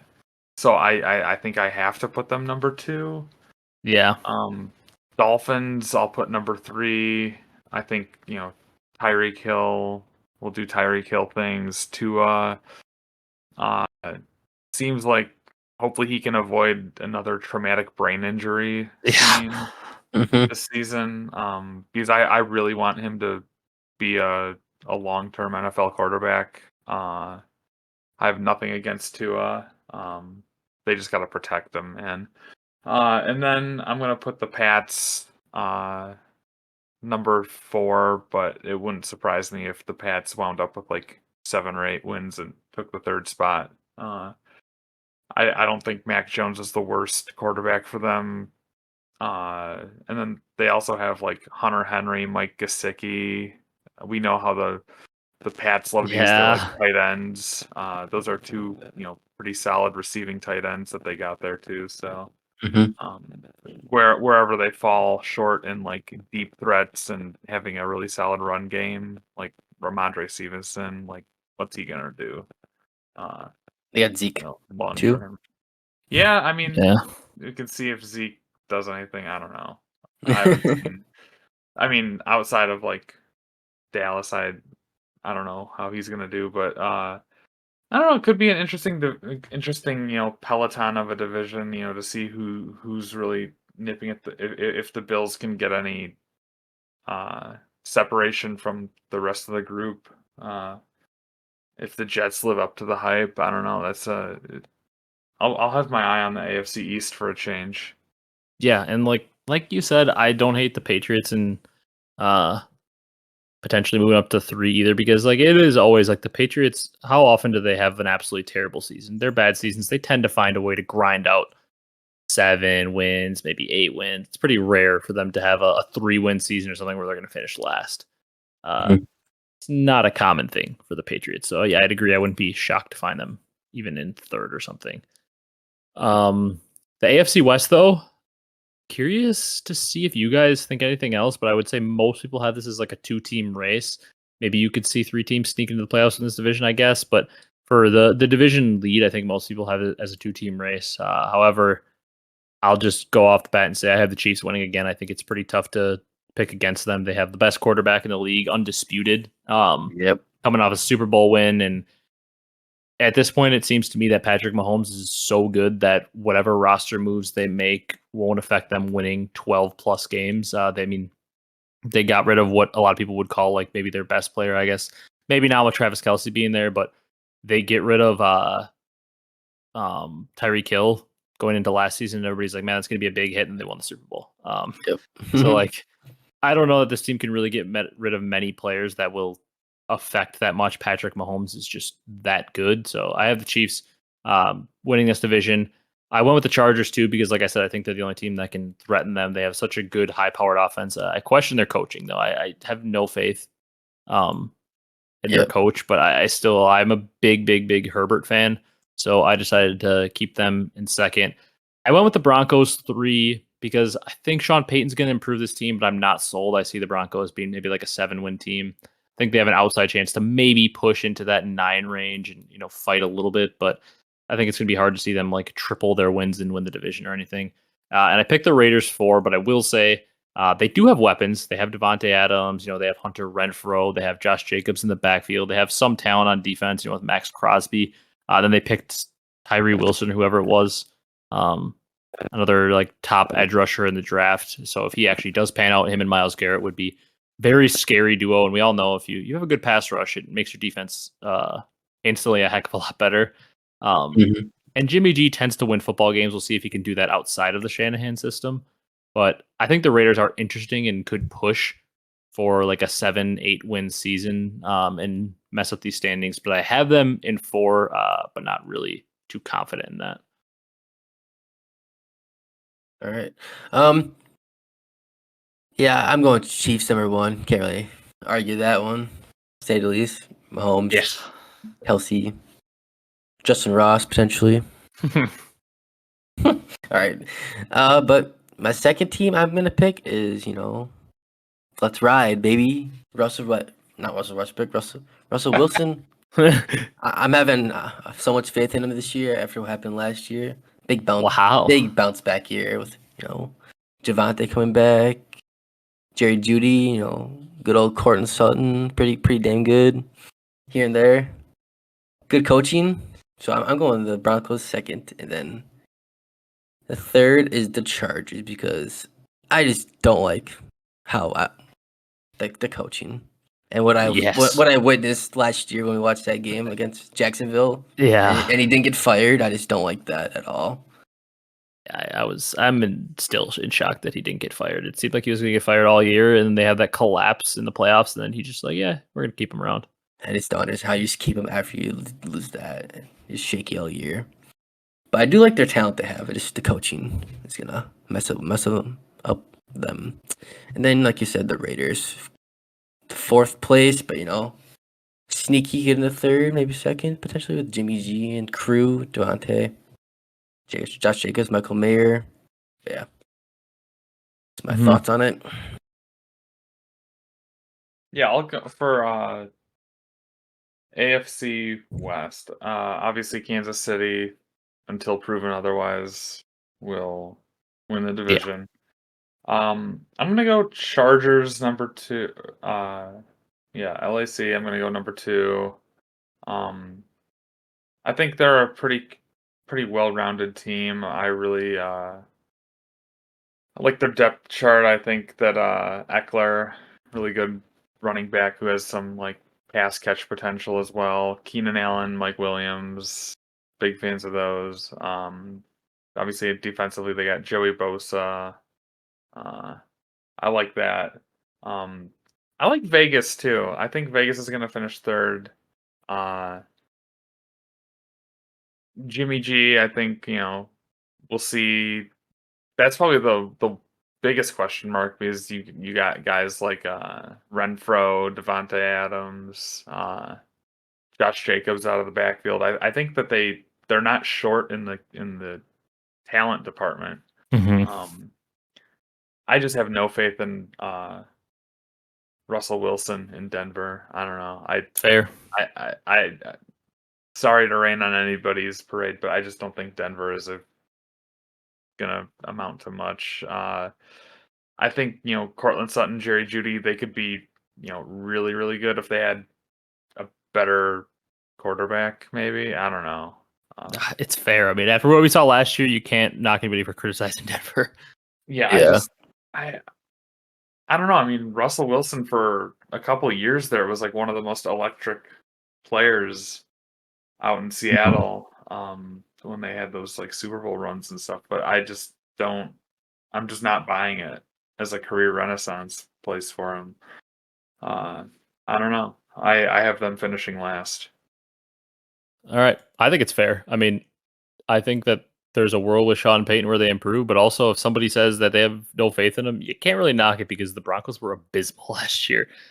I mean, they had that game against the Colts on Thursday Night Football. That was like the worst football game I've ever watched. Like neither team could score, and it was like 6-6 or whatever going into overtime, and the Colts won off a last second field goal, like 9-6 or whatever it was, and took like the full overtime. Like the Broncos were abysmal last year.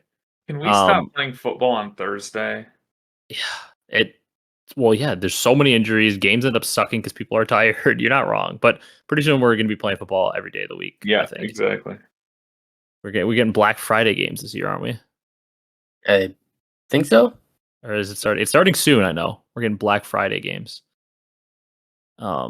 Which is, yeah, that's a maybe a different conversation. But let's talk awards. So this is probably the last thing we'll do. Then we'll get the people out of here, and then maybe make our Super Bowl pick or something at the end. But let's talk awards. We'll talk offensive, defensive rookie of the year, offensive and defensive player of the year, and then MVP. So offensive rookie of the year, Brock, you'll be happy to hear that I'm going to pick Bijan Robinson. Love it. I think he's going to be the best rookie numbers wise. I will say, I feel like it might be tougher for him to win because, I mean, I think he's the most NFL ready, and typically running backs obviously have a little bit less of a learning curve than quarterbacks. So he'll probably put up big numbers, and Atlanta is a pretty run heavy team. So I like Bijan to do that. I will say, if one of the quarterbacks, if Bryce Young, CJ Stroud, or Anthony Richardson, I don't think Levis is going to play right away, so that'll hurt his chances. But if any of those quarterbacks even has a decent year, they probably win. I really, really, really almost went with Anthony Richardson because I do think he's going to have a decent year, at least with his rushing upside. Seems like his floor is a little higher than the others just because he's probably going to put up decent rushing numbers. But unfortunately for Bijan, it's going to be tougher for him to win the award if any quarterback has a decent year because as we know in the NFL, Bijan could have like a crazy season, but if one of the quarterbacks has some fun plays and some decent numbers, they'll probably win over him because the NFL just loves to give quarterbacks awards, even if somebody's more deserving. So I'm picking Bijan, but I'm scared of the pick just because, if one of those rookie QBs does have a good year, we all know they're going to give it to a QB. Yeah. I'm also picking Bijan Robinson. He'll definitely get used a lot. Yeah, they're going to feed him. Run game, pass game, you name it. Dump off from Desmond Ridder or Taylor Heineke. Yeah. He'll put up the yardage, that's for sure. Just like you said. One of those quarterbacks who start balling out, performing really well. He won't win it, but yeah, that's what I'm picking. Yeah, hard to bet against Bijan. Hard to bet against a skilled offensive player as opposed to a hit or miss quarterback play on a rebuilding team. I wouldn't sleep on my guy Jahmyr Gibbs. I wouldn't either. He's going to be splitting carries in Detroit here. So I don't know. But as far as like workload, Bijan, I think he's going to be the best player on the team. He's going to be splitting carries in Detroit here. So I don't know. But as far as like workload, Bijan, I think he's going to be the best player on the team. He's going to be splitting carries in Detroit here. So I don't know. But as far as like workload, Bijan, I'm excited to watch him. Other guy to watch maybe out in Seattle, Jackson Yep. Smith and Jigba.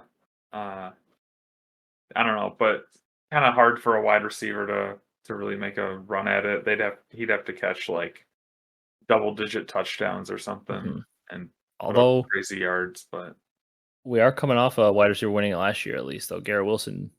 But I Mm-hmm. do think Brees Hall was on his way to win that if he didn't yeah, um, yeah. go You heard. down.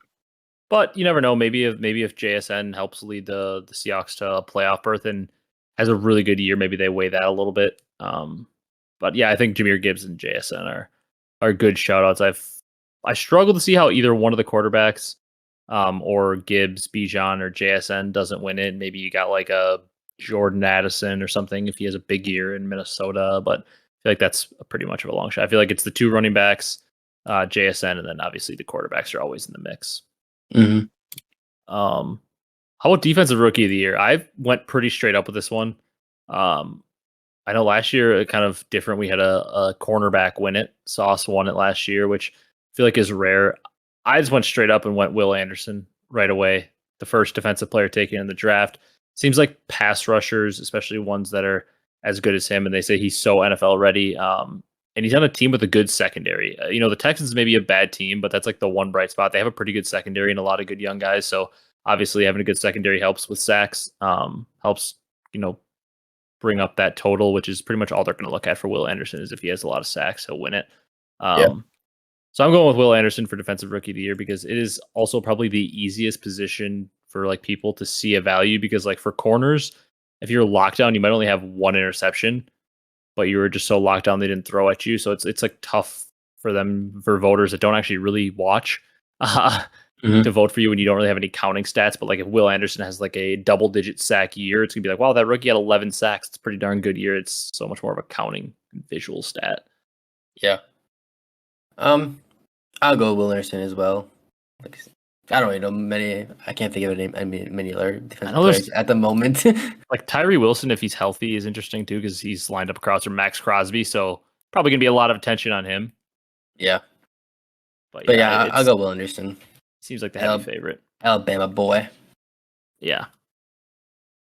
Yeah, I'd probably say that. Yeah, I'd agree there. Probably Will Anderson. I don't know. Not really. Ooh. Will Anderson is the favorite, but we definitely forgot one. I wasn't even thinking about. Jalen Carter is the second highest Yeah, odds. That's how I was gonna just toss a Okay. shout out there, just because Yeah. he's gonna be playing on the Eagles. Might get a little bit more That's a good one. attention drawn his way from the voting Yeah. people. This list I'm looking at isn't even. This has Christian Gonzalez as the third highest odds, and says he's in the Lions. Is Christian Gonzalez not of the Patriots? I think Wasn't he he was the is. first round pick for the Patriots. It says Lions. He's definitely Yeah. not on the Lions. Hey, Jack Yeah. Campbell is the sixth best odds. Kyle. We'll see. I mean that is I don't actually know. one you could see though too if he's playing middle linebacker and he just gets a ton of tackles. Yeah. If he leads the team in tackles, another counting stat that people will look at and be like, "Wow, he had 150 tackles." Yeah. But yeah, I think one of the edge rushers is probably a way to go. But yeah, Jalen Carter is a good shout out too. He could. People are so hyped about him too, and he's such a freak and also helps that he's on a very good defense. Mm-hmm. A lot of good players to take attention away from him, around him. Kyle, let's start with you on this one. Where are you going for offensive player of the year? Justin Jefferson, the defending champ. I think he's the odds-on favorite again. I'm gonna go Jamar Chase. Okay. Damn it. I don't know. I really like Jamar. I think Joe Burrow just gonna air it out to him. But he's also gonna be kind of splitting targets with T. T really had a good year last year. But as far as like pure volume, I think Jefferson's gonna probably get it. It's just as you're also relying on Kirk Cousins to air it out to you. Mhm. I mean, I will. but granted, Kirk to Justin Jefferson it's been a pretty good symbiotic relationship. But I'm gonna go Jamar. I'm looking at one list right now, and Jamar is slightly ahead of Jefferson as the favorite. The one thing I will say about the whole Kirk Cousins thing is sometimes I think it helps their chances for Jefferson to just put up big numbers more that he has Kirk Cousins than Burrow. And that sounds stupid, but like Burrow's so much better than Kirk Cousins, obviously, that like he's gonna maybe spread the ball a little bit more, whereas Kirk maybe isn't as good. So maybe he's gonna rely more on Jefferson. And just for pure counting stats wise, Jefferson might just put up bigger numbers because Kirk's just targeting him so much, whereas Burrow, has Sure. T. Higgins and might spread the ball. It's kind of like the whole Megatron or Stafford and Megatron. Yeah. Like, I mean, Megatron was obviously an incredibly good receiver, but also Stafford maybe wasn't as good as a guy like Burrow to spread the ball around. So he's just chucking it to Megatron all the time. Yeah, the athletic freak. Yeah, I am gonna go Jefferson though. I think he could potentially go back to back. I will say I don't feel incredibly confident in it because it is tough to go back to back in any award. People want a new vote, so I think Jamar Chase is a good pick, but I think Brock's gonna go him, so I want to go different. I will say the other shouts I had was we look in the running back department. I think Nick Chubb has potential because the Browns run the ball a lot, and Nick Chubb puts up a lot of touchdowns. On this list, he's the fourth best odds. And then also McCaffrey. I think in that Niners offense, if Purdy's dumping the ball off, I think McCaffrey could put up some insane numbers with a full year in that system. So a couple running backs I'm looking at, but I'm going to go with Jefferson. Yeah, Nick Chubb, a great NFL running back, but bad fantasy running back. Yeah, no catches. Yep.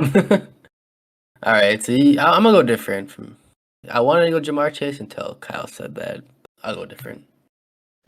I'm going to go out of left field and pick Garrett Wilson. Okay, Rodgers boosts up his stats a little bit. Yep. I think, I don't know how much, don't know how many receiving yards we'll have, but I know last year he hit 1,100 with Mike White and Zach Wilson. True. And Aaron Rodgers is significantly better than those two. That's valid points. I mean, he had that good of a year with Mike White and Zach Wilson and whoever, that one random dude, Streveler, throwing the ball. Yeah, so I'll pick Garrett Wilson, but I also give a shout to Tyreek Hill because he could definitely do some insane stuff again, like last year. Okay, for my MVP, I went about it like this. I was like, Mahomes, yeah, he's the easy pick. But actually, let's go Defensive Player of the Year first. Defensive Player of the Year, I went with Myles Garrett because even though I picked the Browns to come in last, I think there's a world where they have a pretty good year, and I think Myles Garrett is one of the most consistent defensive players in the league. And I thought maybe TJ Watt, but once again, his injuries are just so scary.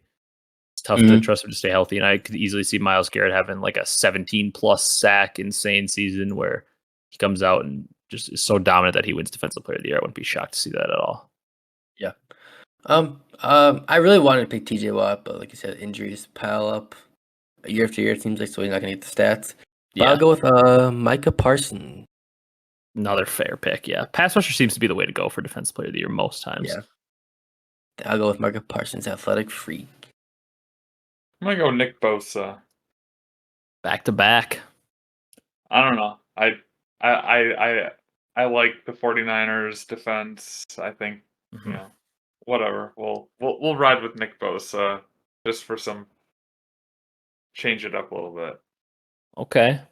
I like it. Then now we'll talk MVP. So this is what I was saying. I wanted to go with Patrick Mahomes because it's like it's so hard not to. It's like the LeBron thing in the NBA for that 10-year stretch. It was like LeBron was always the safest pick, but at some point I think people are going to get tired of voting for Mahomes, and people just don't like to vote back-to-back MVPs also because they want something new, whether they believe it or not. Subconsciously, they want that new MVP vote to come in. So looking at, I have one odd site pulled up here. They do have Burrow as the favorite, which is interesting because I don't know how long he's going to be out for, if he's going to miss any games in the start of the year.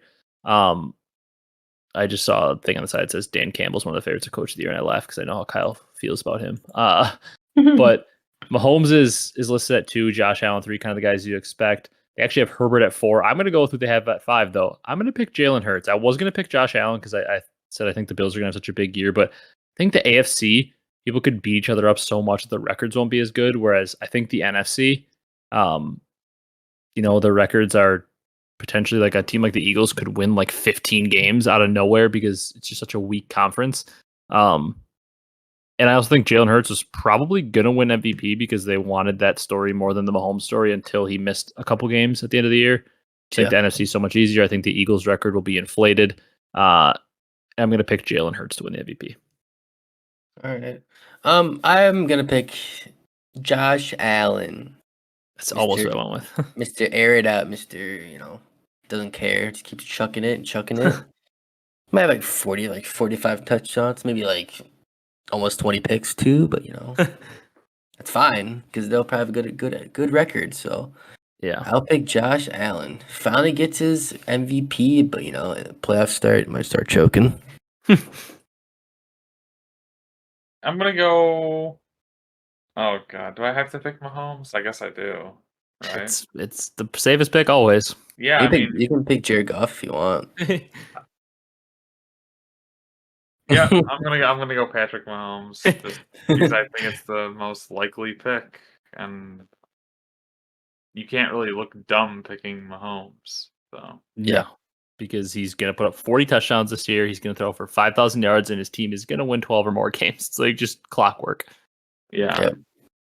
Mahomes is like the pick that's like, it comes down to it. If no random person popped up and had a really big year, Mahomes is like, if they're just like, this guy had a solid year, this guy had a solid year, and then there's Mahomes, they're like, okay, we'll give it to Mahomes. That's what it felt like with Jalen Hurts last year. Like Jalen Hurts kind of came out of nowhere, like okay rookie season. Then he started going crazy last year, and everybody's like, oh, hot new player coming up. We're gonna go for Jalen Hurts. Then he got hurt, so they're like, okay, fine, I guess we'll give it to Mahomes. It feels like it'll be like that again. Like if some random player comes up and like one of the other quarterbacks has a really good year, they'll give it to them. But if they have to go default, they'll just be like, okay, Mahomes, you get it again. Yeah. All right. Then our last thing before we get the people out of here.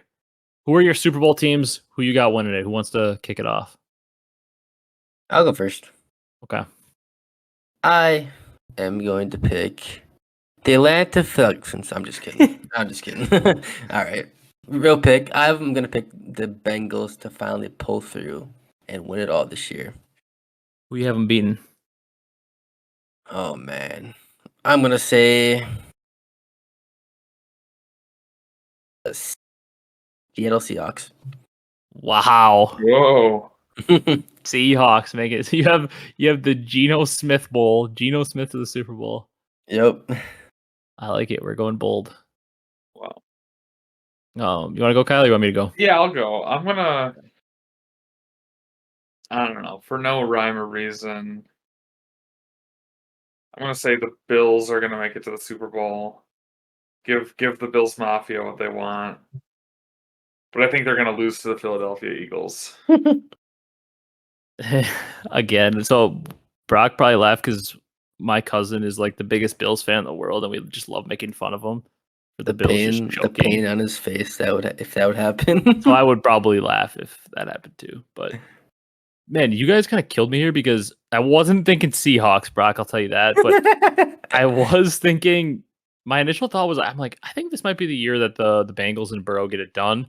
And then I was also thinking like maybe Eagles, but it's really tough for a team to make it to back-to-back Super Bowls, especially after a loss. So I was like, I don't know. I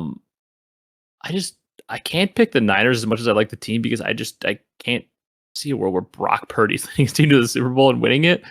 Although I guess he was really close last year. I think it's so tough for a team to make it to back-to-back Super Bowl. So I'm going to avoid the Eagles. I think we're going to have an NFC Championship rematch, though. I think we're going to see Eagles-Niners. I'm going to say the Niners win the NFC. I think we might have the trilogy at this point. I think we might see the Bills blow it in the divisional round again. I think we might see Bengals, Chiefs. I think Burrow's going to get the best of Mahomes again, and I'm going to say the Bengals beat the Niners in the Super Bowl. Although I just always feel like a terrible feeling in my stomach when I just pick against Mahomes. But I'm going to say the Bengals take out the Niners in the Super Bowl. Okay.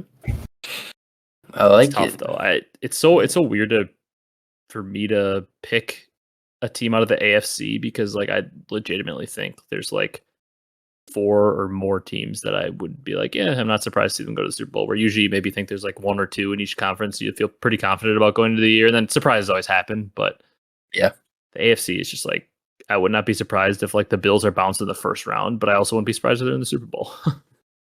Yeah, definitely. All right.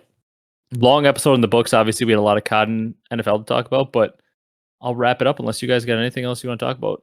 Kyle, you got any updates you want to tell anyone, or are we wrapping it up? No, thanks for having me back on your show. Congrats on passing 1,000, coming up on 1,200, right? Yeah. It's gonna be big, just crazy, grassroots growth here. We're not, you guys aren't affiliated with any like org or anything, so it's been, genuine clicks and stuff here. Really big fan of what you've built here, and thanks for having me back. Yeah, we appreciate you coming on, but it is also what we've built, not really what I've built or Brock and I built. You were a big part of it as well. And we will Well, have you on whenever you so want. well, somebody had to publish the first ever CDL podcast and just put their voice out into the ether. So True. And then you had to be the one random guy that was dropping a lot of comments, and right, the Twitter DMs had to flow, and then everybody Yeah. knows the story of I was almost ready to quit, and then you came along and made it fun, and then we bring Brock on, and now here we are, like you said, approaching 1,200. We've got some big things planned for the next season. Maybe we'll have to make this like a yearly off-season podcast. We hop on, do NFL predictions, and then get Definitely. a catch up with Kyle or something. I mean, you could always do like NBA type predictions because that's technically before. But once again, I follow the NBA and I love the Bucks, but in terms of other teams, it's harder for me. I don't have as much knowledge of other teams where I don't follow other ones as close as I do in the NFL. But we should make this a yearly thing or whenever you want to hop on. If randomly, sure. if you do end up liking MW3 a little bit and you play it and you want to randomly hop on to talk COD one week, or we get you on for a third voice to split the vote on majors or something. Yeah. You ever want to hop on, shoot Definitely. me the DM. There's like normal, there's no pressure to hop on if you're busy, but the door is always open. We're maybe going to try to have more random guests this year, but the first guest door will always be open for you. So we appreciate you coming on. Yep. One last thing before you wrap it up is shout out Messi for winning the Leagues Cup for Inter Miami. I think maybe we should just like kick me out of the podcast one time if we have Kyle on as a guest, because I think Kyle, aren't you a pretty big soccer fan? Yeah. I'm a Bayern Munich fan through and through. Ooh. We could commiserate that. Harry Kane. Yeah, we got a wanker on the team now. But yeah, no, obviously, just a little aside there, huge fan of Messi coming to the US. I think it's really lit a fire under a lot of people, like a lot of casual fans having like the great, like, arguably the greatest player to ever play the game come over, and people still be able to see him like score goals and stuff. I think that's pretty crazy. Yeah. The ticket sales are just ridiculous to go watch a game. I had a friend that just went to the Nashville game or whatever, or the final? yeah, he was at the final. So I didn't ask him how much he paid, but it was probably a lot. Probably like $400 plus. I think Giannis owns the Nashville team, or is a part owner or something, because he was at that game and talking about it. Yeah, you're not wrong though. I mean, I definitely am the least of a soccer fan. I love soccer and I mostly love the World Cup and I enjoy watching it. But Brock played soccer his whole life and knows way more than I do, and Kyle also knows more than I do. More of a soccer fan, but I will say I've seen more soccer on my timeline on Twitter, or X, I guess. I've seen more soccer talk on there than I ever have before, and more like random people I've never seen talk about soccer are talking about it. So you're not wrong. The impact Messi's having on the US is definitely felt, because I had people that I had never seen talk about soccer, and soccer really never hit my timeline unless it was World Cup time. And I've seen more people talking about that than I can ever remember. Yeah, a lot of eyes on the MLS, which is good to make it grow bigger. Yeah, I think it's funny all the people that are shocked that like Messi's coming over and dominating too. That like they think people that are like have such a small scope that they think like the MLS is all the elite soccer players of the world. Yeah. Because it's in the US, like all like the random people that are in the US, I think like the MLS is the top players in the world. And they're like, how is Messi coming over and playing this well? It's like, oh, you don't even know the half of it. Let me tell you, the top players are not playing in the MLS. Yeah. Hopefully one day, but not today. Yeah. That's all I got though. You guys got anything else, or I'll wrap it up? I'm good. No, go ahead. All right. So that's going to do it for this one. Obviously, a long episode, but we knew going into this one was going to be a long one. We had a lot to talk about. So hopefully you guys enjoy this one. If you want to see anything else like this, obviously there's limited sports previews we can do, especially because Brock is not a baseball guy, and soccer for me is pretty limited. We could maybe do something NBA wise, but I mean, it could be anything. We've done the Pardon My Take style Mount Rushmores of random Call of Duty items recently, which has been fun. But if you guys want to see anything like this, we appreciate it. And for all you out there that have been asking for different style episodes here in the off season, branch out. Hope you guys enjoyed us talking some sports on here. We appreciate all the support. Be sure to leave a like, comment, and subscribe if you enjoyed. Drop a follow, drop a 5-star review on the audio platforms. If you guys made it to this point, this 2-hour long podcast, comment something down below. Comment something. Who's your Super Bowl team going to be if you're a football fan? Otherwise, comment something about your favorite sports team, whether it's cricket, soccer, NFL, whatever it is. I'd like to hear your thoughts down below. Tell me the Colts are going to win the Super Bowl so I can cope. That's going to do it for this one, though. We will see you guys in the next one.